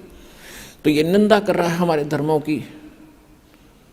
और परमात्मा सच्ची बताया करते थे, वही ज्ञान जो आज दास बता रहा है, यही परमात्मा स्वयं बताया करते थे। उस समय हमने स्वीकार नहीं किया क्योंकि हम अशिक्षित थे। अब जो रहस्य आपको आज उजागर किया जा रहा है कि वो नाम क्यों मना कर रखा था उस समय बताने को, और अब क्यों आदेश दिया है इसको खुले आम बताने का। तो उस समय धर्मदास जी को परमात्मा ने बताया कि इसने ये व्यवस्था कर रखी है, अपने स्वार्थवश तुम्हें यहाँ रोक रखा है। और 3 गुण हैं इसके पुत्र, उनमें एक एक गुण भर रखा है, और उनके कारण आप इतने यहाँ जकड़े पड़े हो। ब्रह्मा में रजगुण भर दिया, रजोगुण के प्रभाव से, जैसे किसी ने शराब पी रखी है या भांग पी रखी है, वो जो भी गतिविधि करता वो होश हवास में नहीं कर रहा, वो तो मजबूरी है। अर्थे 1000 ने पी रखी हो भांग तो सारी एक जैसा काम करेंगे, एक जैसी उनकी चाल होगी, एक जैसी बोली होगी, एक जैसी क्रिया होंगी। तो यहाँ सबके ऊपर, प्रत्येक प्राणी पे, चींटी से लेकर हाथी मानव, सबके ऊपर उनका प्रभाव है। तो उससे प्रभावित होकर सभी संतानों उत्पत्ति करते, ये विवश हो गए हैं। बस की बात नहीं, प्राणी कहते कितनी बात बनाओ, ऋषि महर्षियों की कथा सुना दें आपको। ये बड़े बड़े इन्होंने खूब कोशिश की हम इस विकार से बचें, वासना रहित हो जाएं। एक श्रृंगी ऋषि था और वो घर त्याग कर ऋषि परमात्मा पाने के लिए जंगल में चला गया। अब इनको ज्ञान तो था नहीं विचारों को, लेकिन भगवान के लिए आत्मा भटक ही रही है। आप भी भटक रहे हो, कोई कहीं जा रहा था, कोई कहीं जा रहा था। यह आत्मा रुक नहीं सकती जब तक परमात्मा नहीं मिलेगा इसने। तो श्रृंगी ऋषि ब्राह्मण घर त्याग कर जंगल में बाल ब्रह्मचारी रहे, और ये पहले यही क्रिया करने की चेष्टा करते थे कि पहले हम निर्विकार हों तो तब भक्ति बनेगी। इनकी यह सोच थी। तो जिस साधना से वो निर्विकार होने की कोशिश कर रहे थे, वो साधना भी निर्विकार नहीं हो सकते। तो उन्होंने क्या किया कि भी अन्न अधिक नहीं खाना चाहिए, ज़्यादा अन्न खाने से वासना जागती है, चटपटे भोजन खाने से। तो उसने अभ्यास करते करते इतना अल्प आहार करने का अभ्यस्त हो गया, लास्ट में एक दिन में वृक्ष के तरफ मुंह करके बैठ जाता, भक्ति करता था। साधना जैसा उसने डले ढोण का पता था, और सारा दिन में एक बार वृक्ष की छाल पर जीभ मारता था। बस अंत में इतना अल्प आहार हो गया था उसका, और जिस कारण से वो आसपास के क्षेत्र में घना प्रसिद्ध हो गया कि भी ऐसा महात्मा देखा नहीं, सारे दिन भक्ति करता है, समाधिस्थ रहता है, आंखें भी नहीं खोलता, सारा दिन में एक बार वृक्ष के जिह्वा लगाता है, बस उसी से तृप्त हो जाता। अयोध्या नगरी के आसपास जंगल में वो बैठा था। तो वहाँ सब जगह ये बातें फैली। तो अयोध्या के राजा दशरथ की लड़की थी और उसको भी पता चला श्री रामचंद्र से पहले, रामचंद्र अर्थात जब तक पैदा भी ना हुए थे, तो लड़की को पता चला तो अपने पिता की आज्ञा लेकर संत के दर्शनार्थ वो भी चली गई अपनी सहेली नौकरानियों के साथ। तो वहाँ जाकर देखा उसने कि साधु बड़ा महापुरुष है, और अगर यदि ये आंखें खोल ले, इसको घर ले आए हम और इसके वचन सुने, सेवा करें, कुछ अच्छी हमारी किस्मत बनेगी। तो इस उद्देश्य से उसने अन्य किसी महापुरुषों से, उनके साथ जो साधु संत रहते थे, ब्राह्मण गुरु होते थे, उनसे पूछा ये आंखें कैसे खोले। तो किसी वैद्य ने बता दिया कि आप जहाँ ये जीवा लगाता है श्रृंगी ऋषि, उस वृक्ष की उस स्थान पर थोड़ा सा शहद लगा दो। उस लड़की ने आज्ञा दे दी, उसके नौकरों ने वहाँ पर शहद ला दिया उस स्थान पर। अब ऋषि जी पहले तो एक बार जीभ मारता था, उस दिन 6 बार मारी, क्यों अच्छी मीठी लग गया। और अगले दिन फिर ऐसे कर दिया। तीसरे दिन ऋषि जी की, श्रृंगी ऋषि की आंख खुल गई, और फिर उससे प्रार्थना की कि हमारे घर चलो। ऋषि जी ने घर जाने से तो मना कर दिया, लेकिन वहाँ लड़की डेली वहाँ सेवा करने जान लाएगी। अंत में उस राजा दशरथ की लड़की ने ब्याह कर लिया उस ऋषि जी ने। चला था भगवान पाने के लिए, और फिर फंस गया उसी दलदल में। तो परमात्मा कहते हैं जो ये वासना है, रजगुण का जो प्रभाव है, ये इतने विवश हैं ये प्राणी, ये जीव के बस का नहीं है। इसका तरीका बताया है परमात्मा ने। तुम डले ढूंढ जाओ, जंगल में जाओ। कबीर साहब कहते मन के मारे बन गए और बन तज बस्ती माही, कहे कबीर क्या करूं ये मन तो माने नहीं। एक किसान था, उसने कोई ज्ञान सुन लिया किसी संत से, इतना प्रेरित हो गया, उसका 2 बालक थे छोटे छोटे, उन छोड़कर और चल पड़ा परमात्मा पाने के लिए। उस संत के आश्रम में रहने लग गया। अब वो संत के आश्रम में रहा करता था, और वहाँ जाने के बाद कुछ दिन तो, क्योंकि आत्मा भगवान के लिए भटकती ही रहेगी, ये इसके बस की बात नहीं। और वो इतने चंट होते हैं, जो साधु संत होते हैं डेरे वाले, उनको ये पता है कि अब तो यूँ आ गया तरारे से, मैं कुछ दिन में इसका बालक भी याद आएंगे। तो इनको एक ऐब लगा देते हैं सुल्फे का या भांग पीने का, कि इन्हें पीकर पड़ा रहा मेरे पास। तो ऐसा ही उसने 7-8 वर्ष काट दिए। 7-8 वर्ष वहाँ रहा। तो एक दिन वो भिक्षा लेने के लिए नगरी में गया। उसने आवाज लगाई, माई भिक्षा दो। तो वो माई क्या था, उसके 2 बच्चे छोटे छोटे उसके दामन को पकड़े हुए, और वो भिक्षा लेकर आई। वह तो भिक्षा डालकर चली गई। तो उसमें के प्रेरणा करी काल ने, मन ने, उसके मन में आई रहे, अगर किसी के इतने छोटे छोटे बच्चे हों औरत के, और उसका पति घर पर ना हो, तो वह क्यों कर पाड़ा बेचारी। उसका अपनी बात याद आ गई कि तू छोटे छोटे बच्चों को छोड़कर आया है, और तेरी पत्नी ने कैसे पाले होंगे। यह तो बहुत जुल्म कर दिया तने, तो बता कैसे पालेगी बेचारी वह। तो उसके मन में आया, चल घर चलते हैं। अब वो घर की तरफ चल पड़ा पटक का जोड़ी ने। फिर उसके मन में आया, छोड़ दे भाई, बात आई गई हुई, तू चाल उल्टाए। वापस चला, फिर आया रे, देखते लूँ उसमें के बिजली पड़े है, देख आऊँगा कैसे रह रहे हैं, मर गए एक जीव है। लास्ट में फाइनल फैसला कर लिया कि चल एक बार देख आता हूँ। अब वो घर की जाने की बजाय उसने सोचा खेतों में ही मैं कि पहचान मत आऊँ नहीं किसी का, क्यों दाढ़ी बढ़ रही है, अदल पछाण सा हो गया, 8-10 वर्ष हो गए, तो खेतों में देख लूँगा।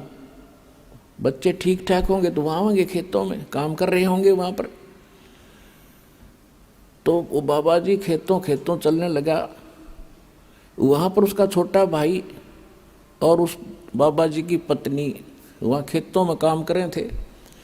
तो उसके छोटे भाई ने अपनी भाभी से कहा कि देखो मुझे तो ऐसा लगता जैसे मेरा भाई आ गया हो। वह कहने लगी तू हमेशा ऐसे मजाक करता रहता है, मेरे वो थोड़ा बहुत दुख बोलती हूँ तो फिर ताज़ा कर देता है, तू मत बार बार ये बातें मत कहा करे। नो बोला सच्ची कहूँ देख सामने चाल तो दिखे उससे कैसी, उसने भी देखा कहाँ चाल तो वाह दिखा है, पर वो तो कहाँ वह था, वो तो बाबा बन गया, कहाँ होगा यहाँ पर।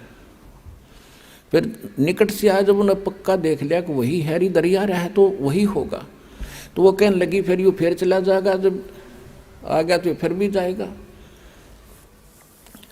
तो उसका भाई बोला तू थोड़ा सा सहयोग दे मुझे, इसने मैं रखूँगा यहाँ पर। वो कहने लगी बोल क्या करूँ, कि तुम्हारे खेत में जो शीशम है मैं इसने काटने लगूंगा और तू शोर मचा दिए, अगर मेरा धनी होता तो तू के काट लेता, मेरे खेत में 2-4 फुट अंदर है फिर भी तू अपनी कह रहा है। तो उसने ऐसा ही कर दिया ड्रामा, वो लेकर कुआड़िया लाग गया, शीशम ने धीरे धीरे किता मारने और वह लागी शोर मचाने कि तने मैं सदाई लूटी हूँ, मेरा पति घर पर होता तो क्या तू आज ऐसा कर्म करता, देखो रे लोगों 10-5 फुट अंदर जगह मेरे खेत में हरनों का मेरी है, काटूंगा, मानता नहीं।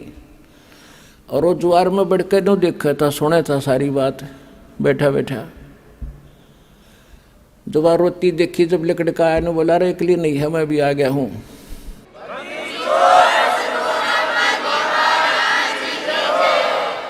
तो उसका भाई बोला भाई तू कौन, तीसरा तेली बीच में, चल हमारे घर की लड़ाई है बीच में नहीं बढ़ा करते। नो बोला इसकी शीशम वाला हूँ मैं, शीशम वाला। बता गया था घर छोड़ के फिर शीशम वाला बन गया। नो बोला भाई वो तो कौन नहीं, तू मेरा भाई तो नो थोड़ा तेरे बुंडा शकल, तेरी शकल भी पिछाड़ में ना आती भाग गए थे। तो वहाँ खेतों में कोई नाई था, किसी आड़ी के बाल काटना आ रहा था, वहाँ गया। नो बोला रहा मेरे बाल काट फटाफट, नाश हो गया बात का। बोला भाई क्या हो गया, बोला मैं फलाना हूँ, मेरे भाई ने जुल्म कर रखा है, देखो मेरी शीशम काटने लग रहा। और दूसरा आड़ी था, बोला रहा मेरे पीछे काटिए पहले तो इससे के काट। सुबता हुआ बात या उसके काट कर मुंड कर दिया साफ। आया ने बोला देख ओए हो ना, हाँ बोला बहु आजा। भाई सीने का लगा लिया और उड़े बैठ गया, भाई बन गया फिर घरबारी। तो परमात्मा कहते हैं मन के मारे बन गए और बन तज बस्ती माँ, कहे कबीर मैं क्या करूं ये मन तो माने ना। ये मन माने कैसे, जो हमारे शास्त्रों में लिखी विधि है, जो हमारे सदग्रंथों में प्रमाण है, जो भगवान ने आके बताया है, उस विधि से यो मन मानेगा। कैसे मानेगा, डेरे डांडे खुश रहो ये खुसरे लहे ना मोक्ष, धरु प्रहलाद भी पार हो गए फिर गृहस्थी में क्या दोष। परमात्मा ने बताया है कि डेरे डांडे अपने घर पर रहो, भक्ति करो, जो विधिवत साधना है। यदि आप घर त्याग कर और ब्रह्मचारी रहकर ही मोक्ष मानते हो तो ये जड़ों का नंबर तो पहले आना चाहिए तुम्हारे से, वो तो सारे पार हो जाए। फिर इसका कहने का तात्पर्य ये नहीं है कि आप दुराचारी हो जाओ,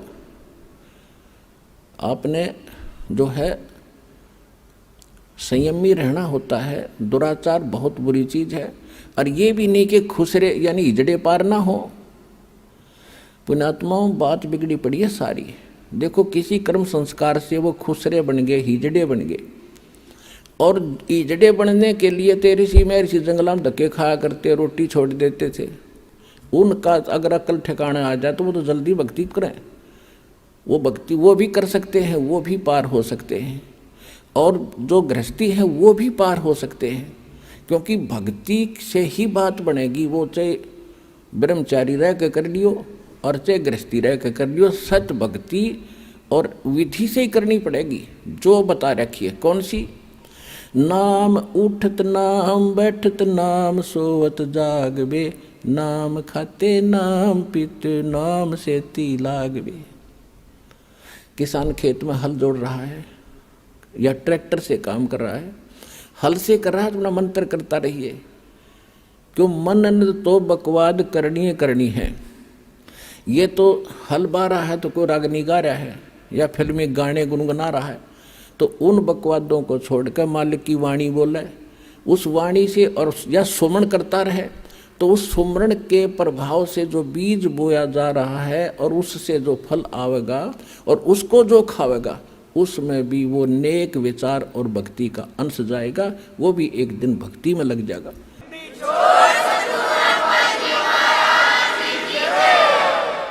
ये इन विचारों का इतना प्रभाव पड़ता है। एक संत की एक बहन शिष्या थी, वो उसके घर चला गया, उधर से उसकी शिष्या की बहन आई हुई थी, उसकी लड़की विधवा होगी, एक दो बच्चा था, जवान अवस्था में थी, और उसके कोई भाई था नहीं, उसके दामाद का कोई भाई नहीं था, इकलौता था अपने माता पिता के।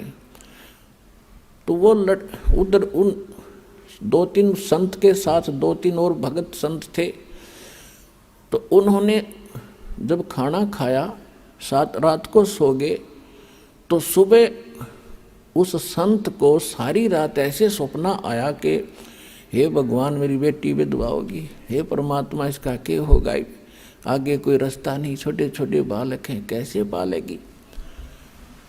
तो उसने अपनी शिष्या को बुलाया कि बेटी आज ये खाना किसने बनाया था हमारा। उसने कहा कि मेरी बहन आई हुई है और उसने ये खाना बनाया था आपका, क्या उसकी कोई लड़की को हादसा हो गया। हाँ कहा जी बहुत बूढ़ी बन गई उसके साथ, तो अभी 2 बच्चे थे और लड़की विधवा होगी, और बहुत चिंतित है ये।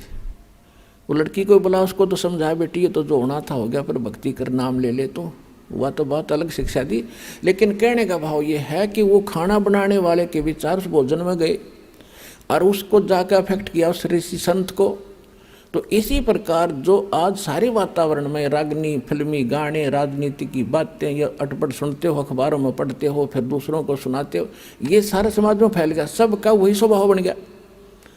सुबह उठते आदमी चाह पीछा पीवा, पहले का अखबार लाओ, अखबार हम के पढ़ रहे उड़ा 3 मर गए हैं, उसका न्यू हो गया, फलाना न्यू हो गया, वहाँ बलात्कार हो गए, ये पढ़ने की बातें। सुबह उठते मालिक की कथा सुने, परमात्मा के मंत्र जाप करें, परमात्मा की कथा सुने तो आत्मा का उद्धार हो। तो अब जैसे भक्त बताते हैं कि ट्रेनों में या बस में दूर देश से दूर राज्य से बच्चे आते हैं भगवान के, तो सुबह सुबह या शाम के समय जब ट्रेन में होते हैं, कोई आरती कर रहा है, कोई मंत्र कर रहा है, कोई सुबह के नित्यनेम कर रहा है, कोई दोपहर की रामायणी लगाए बैठा मोबाइल में, एक वातावरण बदलता जा रहा है। तो पूरे विश्व पर इसका असर होगा, एक दिन सब नाम लेंगे, ये मालिक का वचन है। तो ऐसे प्रभाव पड़ेगा।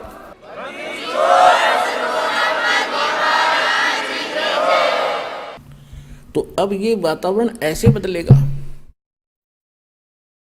परमात्मा की वाणी में बहुत ताकत है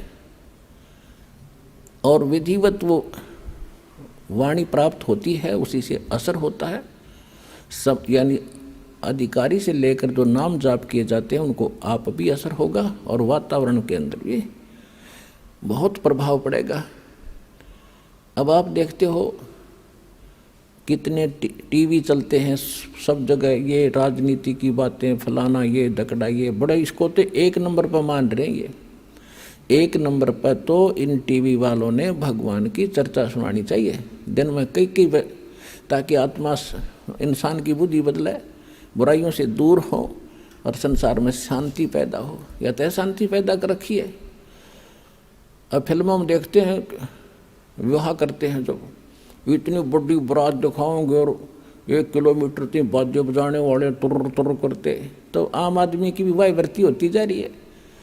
तो ये सारा काम बिगाड़ दिया इस मीडिया ने गलत प्रचार करके। ये प्रचार करे भगवान का, सुबह उठते सब देखें, किसी टाइम भी टीवी लावे जब मालिक की चर्चा पावे, तो एकदम परिवर्तन होगा पूरे विश्व में। ऐसे ये तो होना ही है, क्योंकि भगवान ने ये इंस्ट्रूमेंट बनवाए न्यू हैं। ये कितने दिन इनमें दुरुपयोग करेंगे उसका समय आने दो।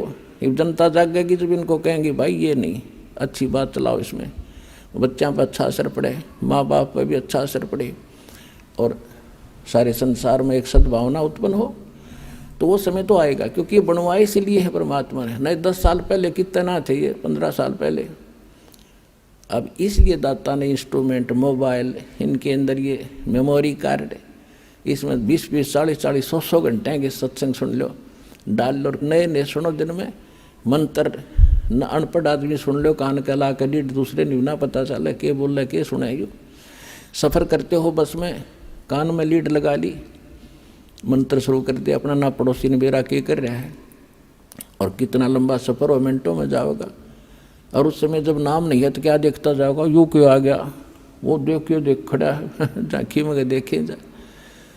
अब भक्ति देखो, भगवान देखो, भक्ति करो, पीछा छूटेगा ऐसे। अब हम आते हैं अपने मूल सत्संग पर। अब जो प्रसंग चल रहा है कि यहाँ इस काल ने हमारे को विवश कर रखा है, जीव के बस का नहीं। अब ब्रह्मा जी के अंदर से एक ऐसी तरंग निकल रही है, ऐसी किरण निकलती है जो प्रत्येक जीव को प्रभावित किए हुए, तो विवश हो है वो ऐसा करता है। अब जब प्रसंग चल रहा था कि ये परमात्मा कहते हैं वो मोक्ष उस साधना से होगा, वो हठ योग नहीं है। नाम उठत नाम बैठत नाम सोत जागवे, नाम खाते नाम पीते नाम सीती लागवे। ये तो सुख संवेद उस तत्व ज्ञान में भगवान ने बताया कि ऐसे साधना करो। और हमारे वेद बताते हैं, यजुर्वेद अध्याय नंबर 40 के मंत्र 15 में कहा है कि वायु अनिलम अथिदम भस्मांतम अमृतम भस्मांतम शरीरम ओम कर्तु समर कल्वे समर कर्तुम समर। परमात्मा की जो भक्ति है, ओम नाम का सिमरण करो, काम करते करते करो, विशेष कसक के साथ करो, और मनुष्य जीवन का मूल उद्देश्य जानकर ओम नाम का जाप करो। और ओम नाम के जाप से जितना मोक्ष होना है वो इस विधि से प्राप्त होगा। और ये सुख संवेद बता रहा है। हठ योग तो किसी वेद में नहीं, गीता में नहीं। तो ये हठ योग कहाँ से लाए? ये मनमुख आचरण है, मनमाना आचरण है, ये मनमुखी साधना है, ये गुरुमुखी नहीं है। तो जब तक हम सतगुरु के द्वारा बताए साधना ज्ञान को नहीं ग्रहण करेंगे, तब तक हम ऐसे ही डले ढोते। तो परमात्मा कहते हैं कि तुम परमात्मा की प्रेरणा में जंगल में चले जाते हो, घर छोड़ जाते हो, और भूख लगती है, प्यास लगती है, फिर रोटी मांगने फिर घर में और गृहस्थियों के पास आते हो। बता, अकल है तुम्हारे अंदर?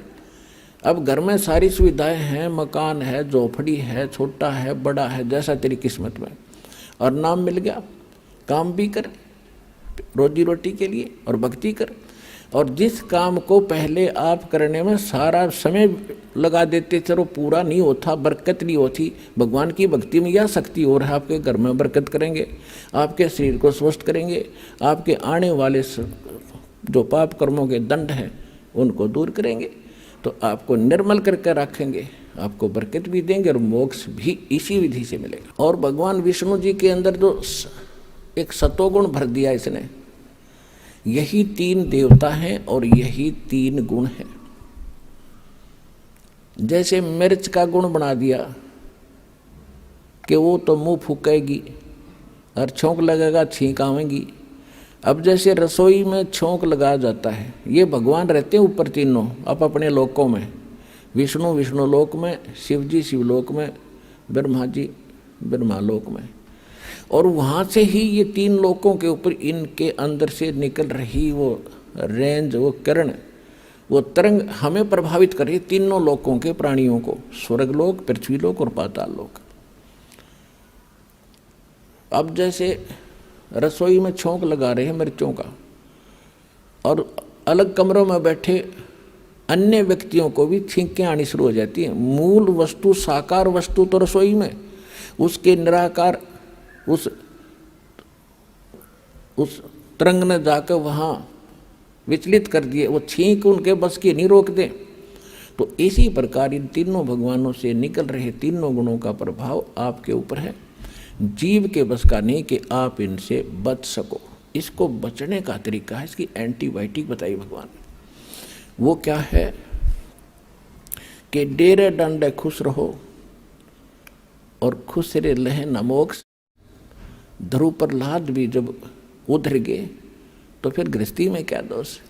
यानी आपको फिर भी क्लियर करते हैं कि गृहस्थी का तात्पर्य ये नहीं है कि भाई ब्याह करवाना गृहस्थी हो है। ब्रह्मचारी रहो या गृहस्थ में रहो, घर में रहो यानी करके खाओ, करो और भक्ति करो। कर्म सन्यासी नहीं होना चाहिए, कर्म योगी बने रहो। जैसे हमारे यहाँ भक्त रहते हैं जिन्होंने कईयों ने शादी नहीं करा रखी, तो वो कर्म योगी हैं, यहाँ कर्म सन्यासी नहीं है, वो भी गृहस्थी है समझ लो। यहाँ सबकी सेवा करते हैं, अपना भक्ति भी करते हैं और साथ में अपनी सेवा भी करते हैं। तो इसी प्रकार भक्ति इस मोक्ष होगा इस मंत्र से जो दास के पास है और इस सिमरण से। चाहे वो गृहस्थी शादीशुदा करो और चाहे ब्रह्मचारी करो, दोनों का मोक्ष इसी से होगा। चाहे खुश रे करो, इजड़े करो, वो भी मनुष्य है, वो भी पार होंगे।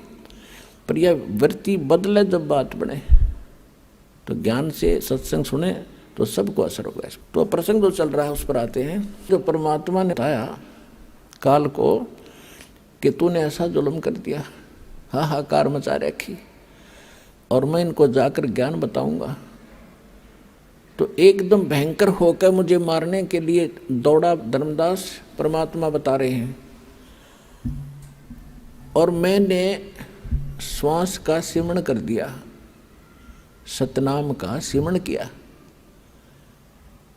और उस सिमरण के ताकत से वो इतना कंडम हो गया, ऐसी स्थिति होगी, ऐसा गिर गया पृथ्वी पर जैसे पक्षी की पांख कट जाया करें, वो उड़ नहीं सकता और पड़ा पड़ा फड़फड़ा रहा होता है। अपने आत्माओं परमात्मा उन्होंने तो कोई ज़रूरत नहीं थी सिमरण समरण करने की, वो तो मालिक है।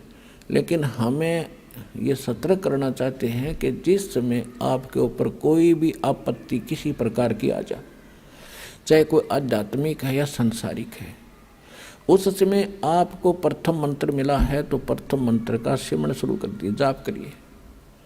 द्वितीय मिला है तो द्वितीय का शुरू कर दीजिए। सारनाम मिला है तो वो सारनाम और सारा मिला करके जो बनाया गया है उसका जाप कीजिए। तो आपके ऊपर तुरंत उसका प्रभाव हट जाएगा। कोई भी किसी प्रकार का संकट आ पड़ा है, यदि आपकी मर्यादा सही होगी, आपका कनेक्शन पावर ठीक होगा, यानी काम नाम खंडित नहीं होगा, तो आप पर वो कोई प्रभाव नहीं डाल सकता। अब वो उस माध्यम से परमात्मा हमें सतर्क कर रहे हैं कि कभी तुम्हारे ऊपर ऐसी आ भी जाती है आपदा, तो तुरंत मालिक ने याद जरूर करी इस स्मरण के माध्यम से। फिर देखियो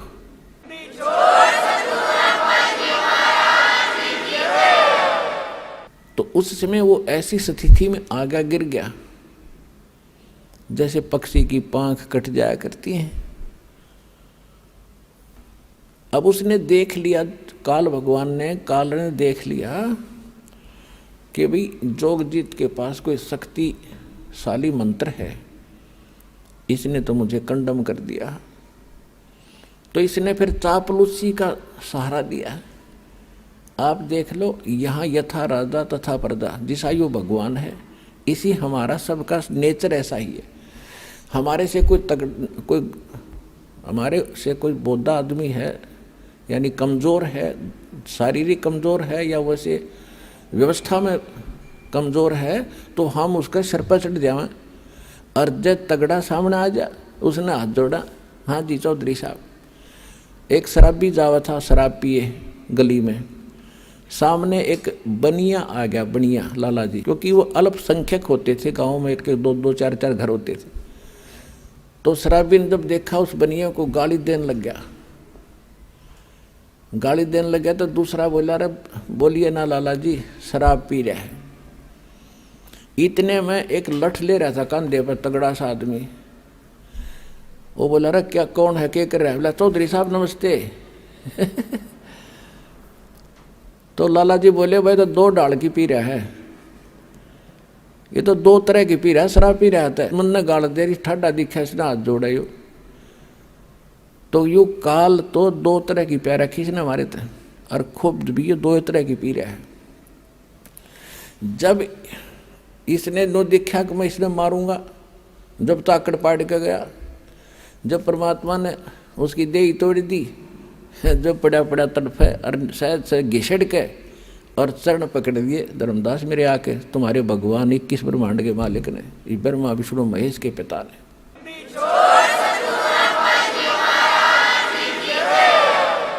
और बुरी तरह रोए, तू मेरा बड़ा भाई, मैं तेरा छोटा भाई, छोटे तो गलतियाँ करा करते हैं, बड़े तो माफ़ी करा करते हैं, आप मुझे क्षमा कर दो, मैंने तो वैसे भाई जान कर आपके साथ लड़कपन कर दिया है, माफ़ कर दो, मैं तो आपको भगवान पिता के समान मानता हूँ, मुझे क्षमा करो। जो बुरा हाल कर दिया, जब मैंने कहा ठीक है, फिर कहता है मुझे कुछ, आप नीचे जाओगे? कहाँ जाऊँगा भाई, मेरे को आदेश हो गया, मैंने जाना पड़ेगा, बस की बात नहीं। तो एक काम करियो, क्या कुछ मेरी कुछ डिमांड है या पूरी करियो पहले। परमात्मा बोले बोल के क्या डिमांड है तेरी? इसने कहा कि नो नहीं, वचनबद्ध हो जाओ। परमात्मा बोले ठीक है, वचनबद्ध हो गया। मांग क्या मांगता कि 3 युगों में, सतयुग, त्रेता, द्वापर में, और जीव थोड़े ले जाना। यदि आप सारे जीव अभी ले जाओगे तो मैं भूखा मरूंगा, मैं क्या खाऊंगा, मुझे तो श्राप लगा हुआ है। परमात्मा बोले श्राप भी तो तेरी बकवादों से लगा होगा, है तेरे मारने चला टक्या नहीं, ये भी दुखी कर दिया आत्मा। 3 युगों में जीव थोड़े ले जाना, और चौथा युग जब कलयुग आवे, तब तो शरण जीव बहु जावे। ऐसा वचन हर मोय दीजे, तब तुम गवन संसार ही कीजे। कि हे भगवान, हे परमात्मा, मुझे आप ऐसा वचन दो और फिर तुम नीचे जाना। क्या मांगा इसने? एक तो ये मांगा था कि 3 युगों में जीव थोड़े ले जाना, और चौथा युग जब कलयुग आवे उस समय कितने ही जीव ले जाना। और दूसरी प्रार्थना ये की थी कि दाता, आप जोर जबरदस्ती ना करना, अपना ज्ञान सुना के, और जो आपके ज्ञान को स्वीकार करे हृदय से वो आपका हो, और शेष मेरे रहें। तो परमात्मा को पता था कि ज्ञान इनको हो जाएगा, फिर यहाँ रहेंगे कैसे, ज्ञानत कराऊंगा इनको जाकर चौथे युग में। तो परमात्मा ने कहा ठीक है, यह भी मान ली तेरी प्रार्थना। फिर क्या कहा कि त्रेता युग में मेरा एक अंश जाएगा, रामचंद्र नाम होगा, राजा दशरथ के घर जन्म होगा, और उसके प्रारब्ध में ऐसा लिखा हुआ है कि उसकी पत्नी को एक राक्षस उठाएगा, लंका में ले जाएगा, और उस समय उससे छुड़वाने के लिए उसको पुल की आवश्यकता पड़ेगी समुद्र पार करने के लिए। आपके बिना ये काम दाता कोई नहीं कर सकता, या दया करियो। परमात्मा को पता था कि यह आत्मा तो मेरी है, रामचंद्र भी यूँ तो ठेकेदार बन रहा है। अपन आत्माओं जैसे आपका कोई पुत्र या पुत्री है, और कोई रोगी है आज के दिन किसी कारण से, मान ले देखो सत्संग ये ऐसा सत्संग है इसमें सारे पॉइंटों पर हिंट देने पड़ते हैं, हर तरह के भगत होते हैं। अब जैसे यहाँ अधिकतर रोगी आते हैं, क्यों काल ने सत्यानाश कर दिया, भक्ति खत्म करवा दी, पिछले पुण्य खत्म हो लिए, आगे भक्ति इनके पास थी नहीं, माथा टेक टेक उन चौराहे वाली माताओं पे बैठा लिया। अब सब रोगी हो गए, किसी को कोई हानि है, कोई मेंटली डिस्टर्ब है, किसी को कैंसर है, किसी को हाहाकार मात्री। तो भक्ति की शक्ति बिना शरीर चलेगा कैसे, ये मट्टी है। तो अब जैसे यहाँ आते हैं और कति लास्ट स्टेज पर मृत्यु के निकट है, यदि सच्ची श्रद्धा से सच्चे दिल से समर्पित होकर भक्ति करेंगे तो कति ठीक करेगा, गारंटीड बात है, स्वस्थ होंगे यदि नीत भक्ति की होगी तय।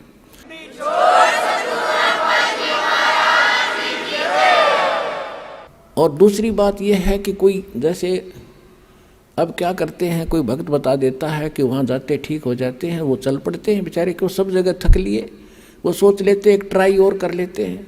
तो ट्राई करने आने वाले को यहाँ राहत नहीं मिलेगी। हाँ, यहाँ समर्पित होकर ज्ञान सुन का आवे और चलो ट्राई करने आ भी गया तो हमारे नियमों का फॉलो करे जो हम यह बताते हैं। फिर देखना रोज चांदना देगा परमात्मा, जैसे दीपक में तेल डाल दिया जाता है, ऐसे राहत मिलेगी आपको। यहाँ भगवान है, समर्थ सर्वशक्तिमान कबीर साहब की शक्ति है यहाँ पर।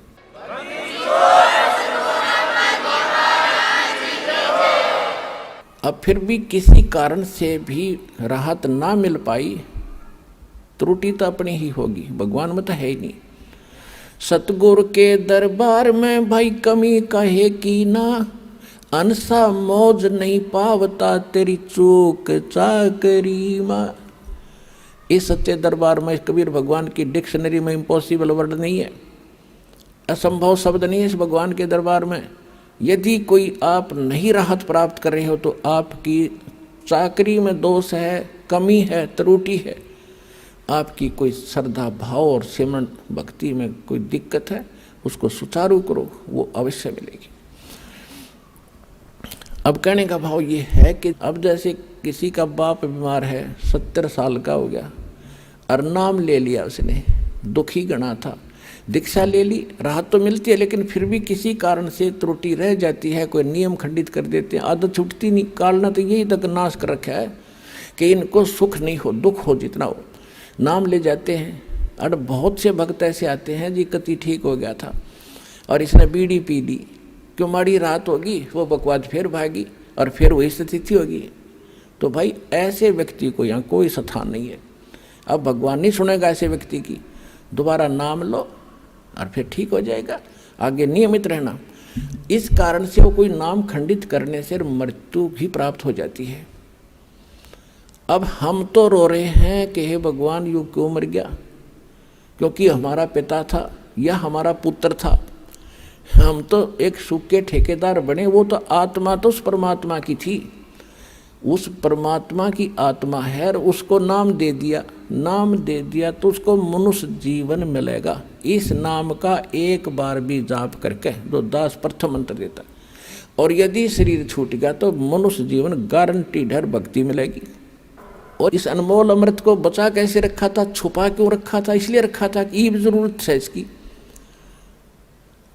पहली बात तो स्वस्थ करेगा और इस सज्जन में मोक्ष करने की चेष्टा करेंगे परमात्मा। फिर भी क्योंकि घड़ा बिगड़ा हुआ काम है सारा, कोई न कोई त्रुटि हुए बिना रहती नहीं, किसी कारण से मृत्यु भी हो जाती है तो उसका तो भाग जाएंगे।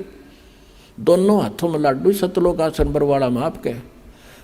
जब स्वस्थ हो गया तो भक्ति इस जीवन में करियो, और जब मृत्यु होगी किसी कारण से तो नेक्स्ट जीवन 10वें महीने आ लेगा अपनी माँ की गोदी में, यहीं पर नया कपड़ा पहन के।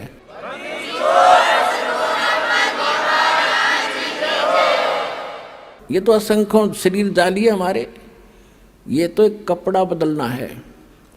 और पुण्यात्माओं, जब आपको ज्ञान होगा ना इस बात का, जैसे आपका धोती कुर्ता पजामा फट गया और आपके बक्स में, आपकी टैची में अर्का चादर है नया, तो क्या करोगे, न फेंकोगे बाहर, अर्का चा काट के तुरंत पहनोगे।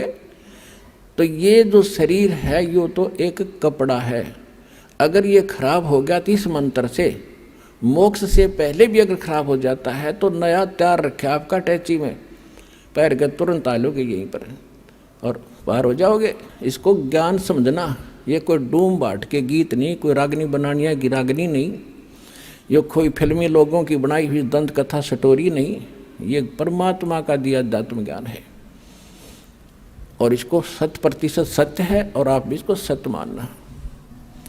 तो जो प्रसंग चल रहा था हम उसी पर आते हैं। तो इस काल ने ठेका ले रखा है, ये हम इसके हो गए और हैं हम सभी आत्मा परमात्मा की। तो उसने ये प्रार्थना की थी कि मेरा पुत्र जाएगा विष्णु रामचंद्र रूप में, और वहाँ पुल की जरूरत पड़ेगी जब रावण सीता ने ठावेगा, आप दया करिए। परमात्मा बोले कोई बात ना, क्योंकि परमात्मा ने पता था कि यू ना कहे तभी मैंने जाना पड़ा, क्योंकि बच्चा तो मेरा ही है।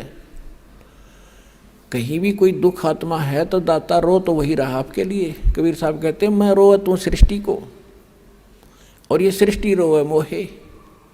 और गरीबदास इस वियोग को समझ नहीं सकता कोई, क्योंकि गरीबदास जी को भी परमात्मा सतलोक लेकर गए थे, फिर वापस छोड़ा था। तो उनको समझा रहे हैं कि मैं इनको रो रहा हूँ गरीबदास, कि तुम मेरे बच्चे हो, मेरी भक्ति करो, तुम्हें यहाँ भी सुख दूंगा और सतलोक ले चलूंगा जहाँ तुम सदा सुखी रहोगे, मृत्यु नहीं होगी तुम्हारी। और ये मुझे खोज रहे हैं भगवान है संकट मोचन। संकट मोचन है, बता हनुमान जी ने संकट मोचन मान्या करते हम होते। ये भगत का था बोला, वो तो उसके पास तो कोई विभाग भी ना था, उसने पूजा करते हैं। ये ब्रह्मा विष्णु महेश, चलो एक विभाग के मंत्री तो हैं। तो हनुमान तो भगत था, और भगत की एक भगत भक्ति करे, उससे कुछ मांग गए। एक कलरक से और दूसरा कलरक को याचना करे कि मैंने तू मुझे तो वो बना दे प्रेसिडेंट। वो कैसे बना देगा? तो कहने का भाव ये है कि हम भक्ति गलत कर रहे थे, तो परमात्मा ने को मालूम था कि ये दुखी होंगे, तो या तो दुख तो मुझे ही होगा। तो परमात्मा कहा करते कि मैं हूँ वो संकट मोचन और सारा सुख देने वाला। पर हम उसको मान नहीं पाए, क्योंकि हमने उसके पहचान नहीं थी, चिन्ह नहीं थे हमारे पास, उसको पहचानने का कोई पैमाना नहीं था। अब दास ने पहले आपको पैमाना दिया कि जिन ग्रंथों को आप सत्य मानते हो उनमें भगवान की डेफिनेशन यह बता रखी है। और ये किस पर खरी होती है? ये उस पर खरी होती है जो काशी में धानक रूप में रहा करता कबीर जुलाहा। वो सर्वशक्तिमान है, सारी सृष्टि का रचनहार है, वो आपका और हमारा पिता है। वो हमें मोक्ष देगा, सुख देगा।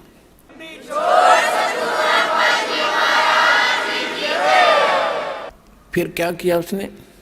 तीसरा प्रश्न ये किया कि परमात्मा द्वापर युग में मेरा पुत्र जाएगा वही,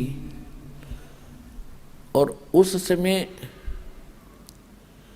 कौन जाएगा?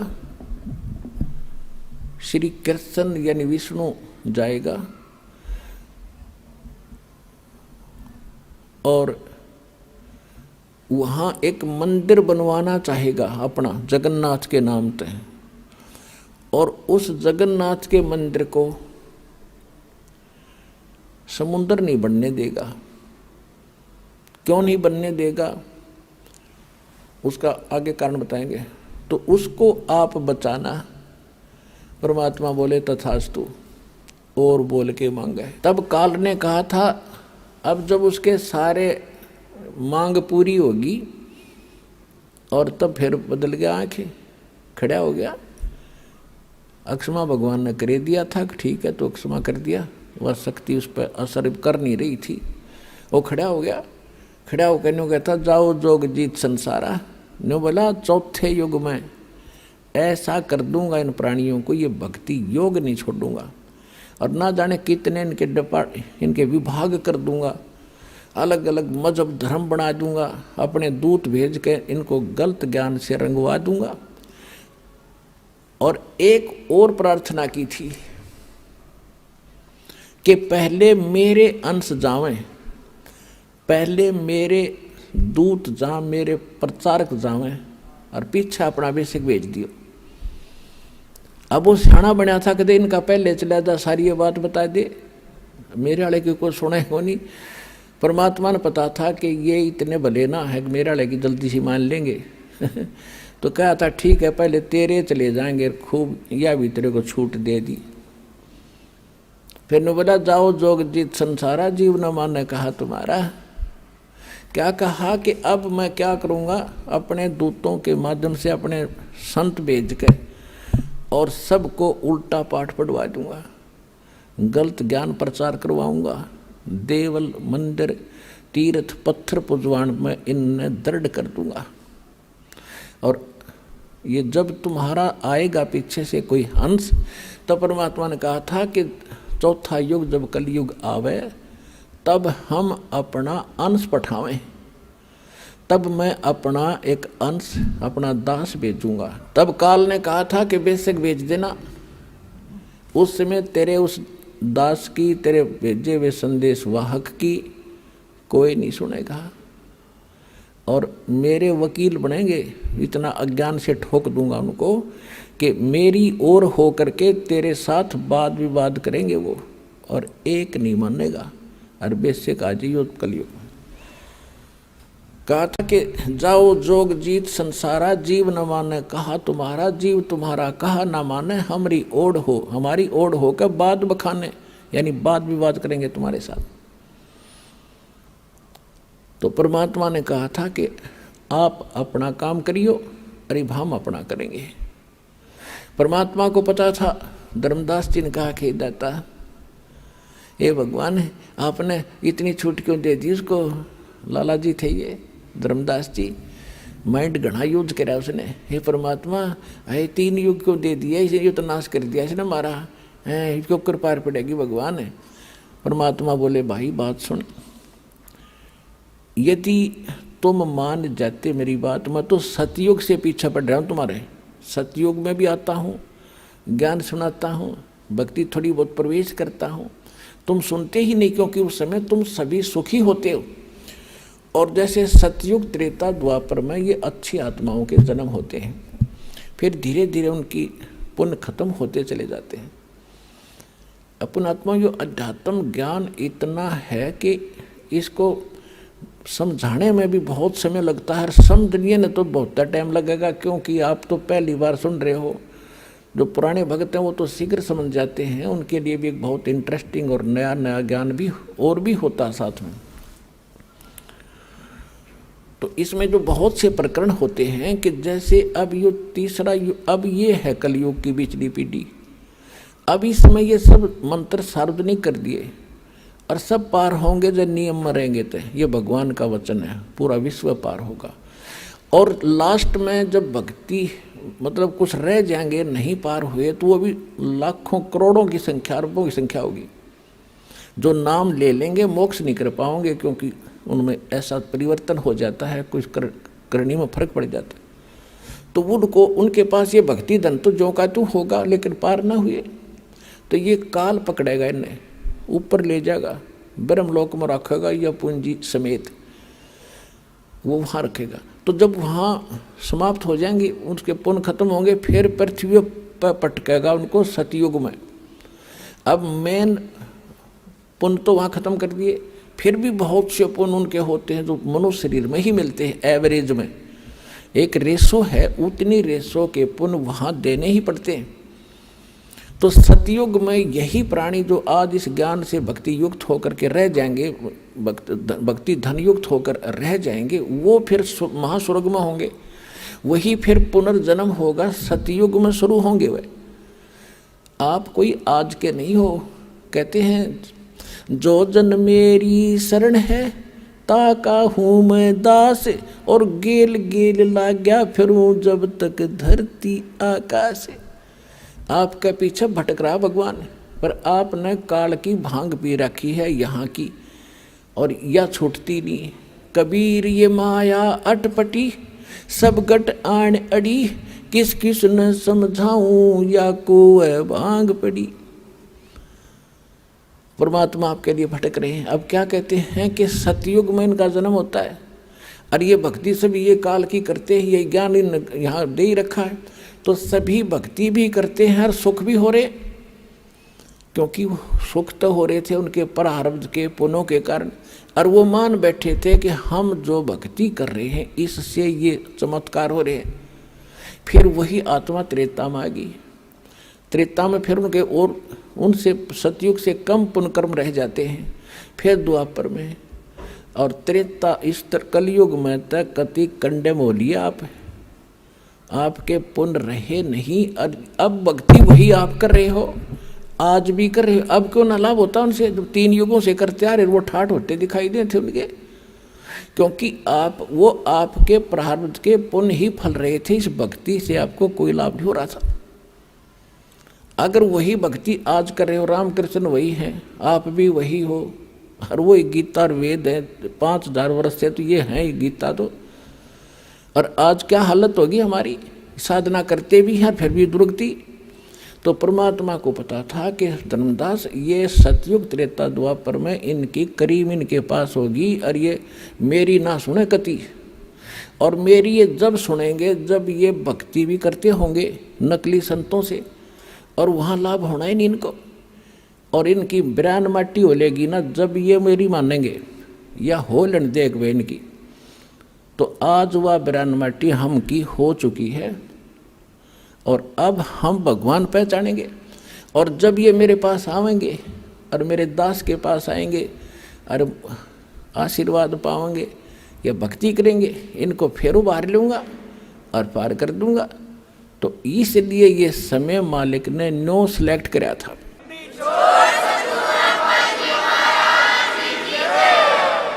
अब धर्मदास जी को मालिक ने सारी कहानी बता दी मिनटों में, और फिर कहा था धर्मदास मेरी लाख दुहाई,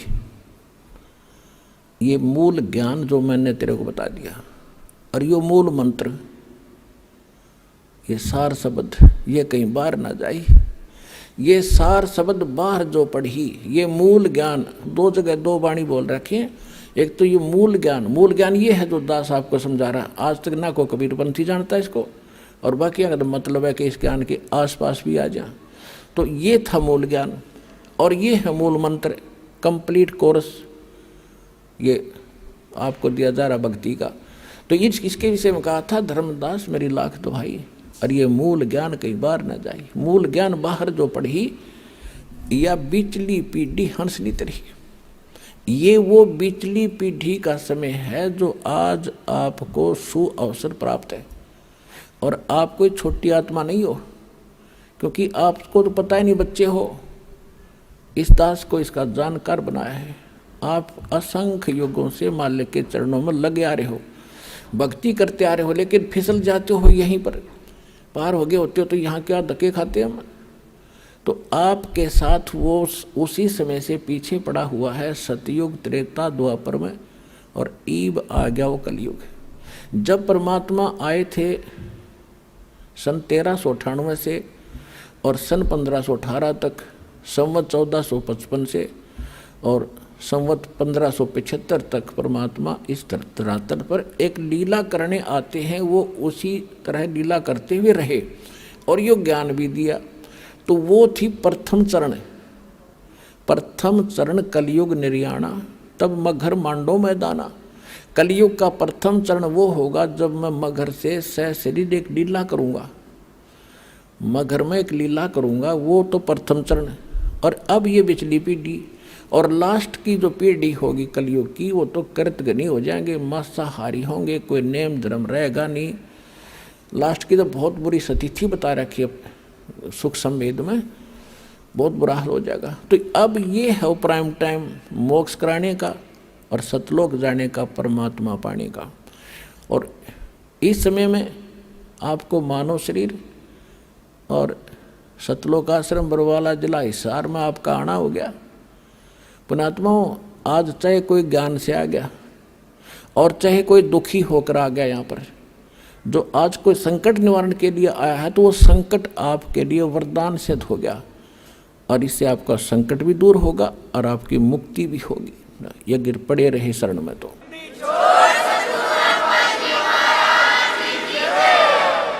तो ये इसलिए ये रोका था कि धर्मदास मेरी लाख दुहाई, ये मूल ज्ञान की तबार न जाई, मूल ज्ञान बाहर जो पढ़ी, ये बिचली पीढ़ी हंस न तरही।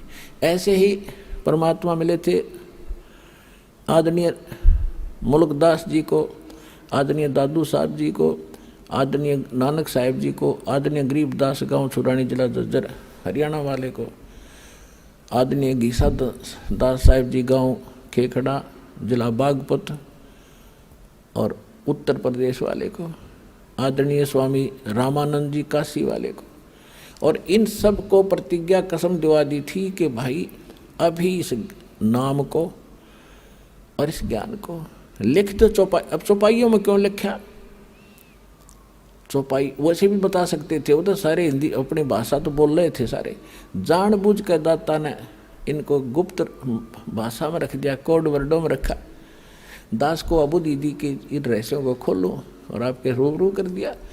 तो इनसे सबसे कह दिया था कि अभी इसको सार्वजनिक ना करो और तुम उनको सतलोक लेकर गए जहाँ परमात्मा स्वयं रहते हैं, जहाँ हम रहा करते थे, जहाँ जाने के बाद फिर कभी लौटकर संसार में नहीं आते। गीता अध्याय नंबर 15 के श्लोक नंबर 1 से लेकर 4 में गीता ज्ञानदाता कहता है कि अर्जुन, उस परमेश्वर की जानकारी मेरे पास बिल्कुल नहीं है, मैं कंप्लीट नहीं बता सकता। और तत्वदर्शी संत की पहचान बताई है कि ऊपर को जड़ और नीचे को तीनों गुण रूपी शाखा वाले संसार रूपी वृक्ष के सभी भागों को जो बता देगा वो तत्वदर्शी संत होगा। ये पहचान प्रथम पहचान है उसकी कि वो तत्वदर्शी संत होगा जो संसार रूपी उल्टे लटके हुए वृक्ष के सभी विभाग बता देगा।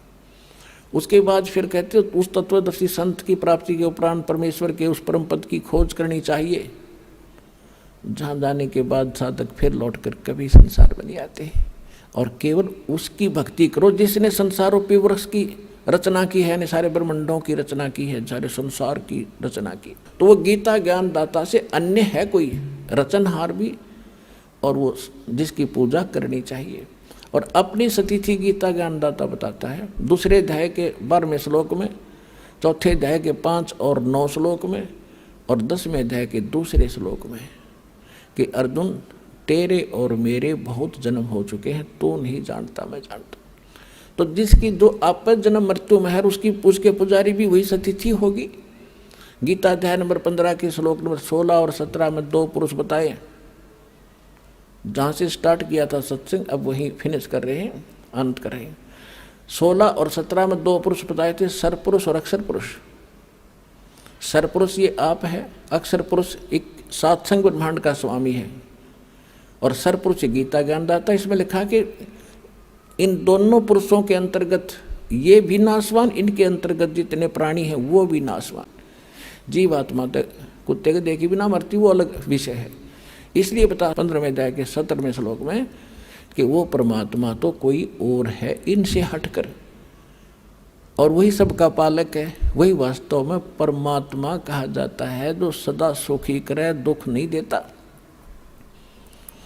तो गीता अध्याय नंबर 18 के श्लोक नंबर 62 में भी स्पष्ट किया है कि अर्जुन तू सर्वभाव से उस परमेश्वर की शरण में जा, उसकी कृपा से ही तो परम शांति को और सनातन परम धाम को प्राप्त होगा। तो यहाँ वो सतिथि है बताई है कि गीता अध्याय नंबर 15 के श्लोक नंबर 4 में कि उस परमेश्वर की भक्ति कर तत्वदर्शी संत की प्राप्ति के उपरांत परमेश्वर के उस परम पद की खोज करनी चाहिए, जहाँ जाने के बाद साधक फिर लौट कर संसार में कभी नहीं आते। तो वो स्थान प्राप्ति के लिए तो वहाँ इन सभी महापुरुषों को लेकर गए, इन जिनके शुभ नाम दास आप अभी बता रहा था, इन महापुरुषों को सबको ले गए और वहाँ ले जाकर फिर वापस छोड़ा। फिर इन्होंने जाकर पता किया कि ये बैठा भगवान काशी में धाणक आदरणीय नानक साहिब जी समकालीन थे परमेश्वर कबीर जी के, और उनको सचखंड लेकर गए बेई नदी से और उनको बताया कि ये है आपका स्थान ठीक ठिकाना। और फिर उन्होंने सभी बात जाते हुए कहते भगवान हमें यहीं रख लो। तो परमेश्वर ने कहा कि नहीं, वापस जाओ, मेरे गवाह बनो और भक्ति करके वापस आ सकते हो, नो जोर जबरदस्ती नहीं कर सकता, मेरा वचन है। तो जब वापस आए तो फिर उन परमात्मा ने बताया नानक साहिब जी को कि मैं काशी में एक जुल्हा बन के रहता हूँ, वहाँ जुल्हे का काम करता हूँ, वहाँ आ जाना, सतनाम दूंगा। तो नानक साहिब जी तीसरे दिन जब हाउस में आए, सतलोक से वापस आए, नौकरी त्याग, प्रथम यात्रा, प्रथम उदासी बनारस की काशी की, और वहाँ जा देखा खड्डी में बैठा कपड़े बुनता हुआ वही परमात्मा सृजनहार सतलोक का मालिक। तब नानक साहिब जी ने कहा था, फाई सूरत मुल्क की वेश, ए ठगवाड़ा ठगी देश, खरा सियाणा बोता बार, लोगों धानक रूप रहा करता। आँखों में पानी भर गया और बुरी तरह कहने लगे, देखो रहियो बैठा भगवान, ये ठगवाड़ा, ये अपने आप को छुपाए बैठा है, ये किसी के सामने नहीं आता। ये वहाँ दुलाए इकट्ठे हो गए, वो नो कही पंजाब का सरदार भी अच्छा है, इसको भगवान बताता नीरू के पुत्र को, किसी ने नहीं मानी। जब परमात्मा ने कहा था, पुण्यात्मा अभी कुछ ना बताओ, यह खाम का व्यर्थ जाएगा आपका ज्ञान, इसको सुनाओ समझाओ, लेकिन इस रहस्य को अभी गुप्त रखो और मैं सतनाम देता हूँ, इसका जाप करो। सतना अब किसी को नहीं बताना। तो ये थे महापुरुष। नानक साहिब जी ने बैन लगा दिया, स्वयं सतनाम का जाप करते थे 2 अक्षर का। आपको दिखाया था उस जन्म साखी के अंदर नानक साहिब जी की, भाई बाला के और मर्दाना के जब जा रहे थे समुद्र के ऊपर से, तो वो सारी कथा आपको बता रखी है। तो स्वयं तो वो सतनाम जाप करते थे और अन्य को झटका दे दिया कि कोई इसका जाप नहीं करेगा। क्यों? क्योंकि इस बिचली पीढ़ी तक इसको गुप्त रखना था। नित्य नकली संतों के काल के दूत राधा स्वामी से निकली हुई ब्रांचें, ओए होए, और जितने कुमार स्वामी रासाराम जैसे ये दुनिया में ठगन लाग रहे, आज इनके पास यही ज्ञान होता है, यही मंत्र होते, तो कैसे भिन्नता बताते आज दास आपको। अब परमात्मा ने कहा था कि पहले इनको जाने दे और बकलेन दे, नौवा बाई जो बकेंगे, ज्ञान तो इनके पास है नहीं। और जब मेरा दास जागा इनकी खाल तार देगा ज्ञान की, प्रमाण दिखाओगा सामने, सबको शिक्षित करूंगा अपने बच्चों को। इंस्ट्रूमेंट उस बालिक के दिए हुए हैं जो आज आपके रूबरू सदग्रंथ हो रहे हो, आप भगवान को पहचान रहे हो। धन्य आपके माता पिता जिससे जन्म हुआ।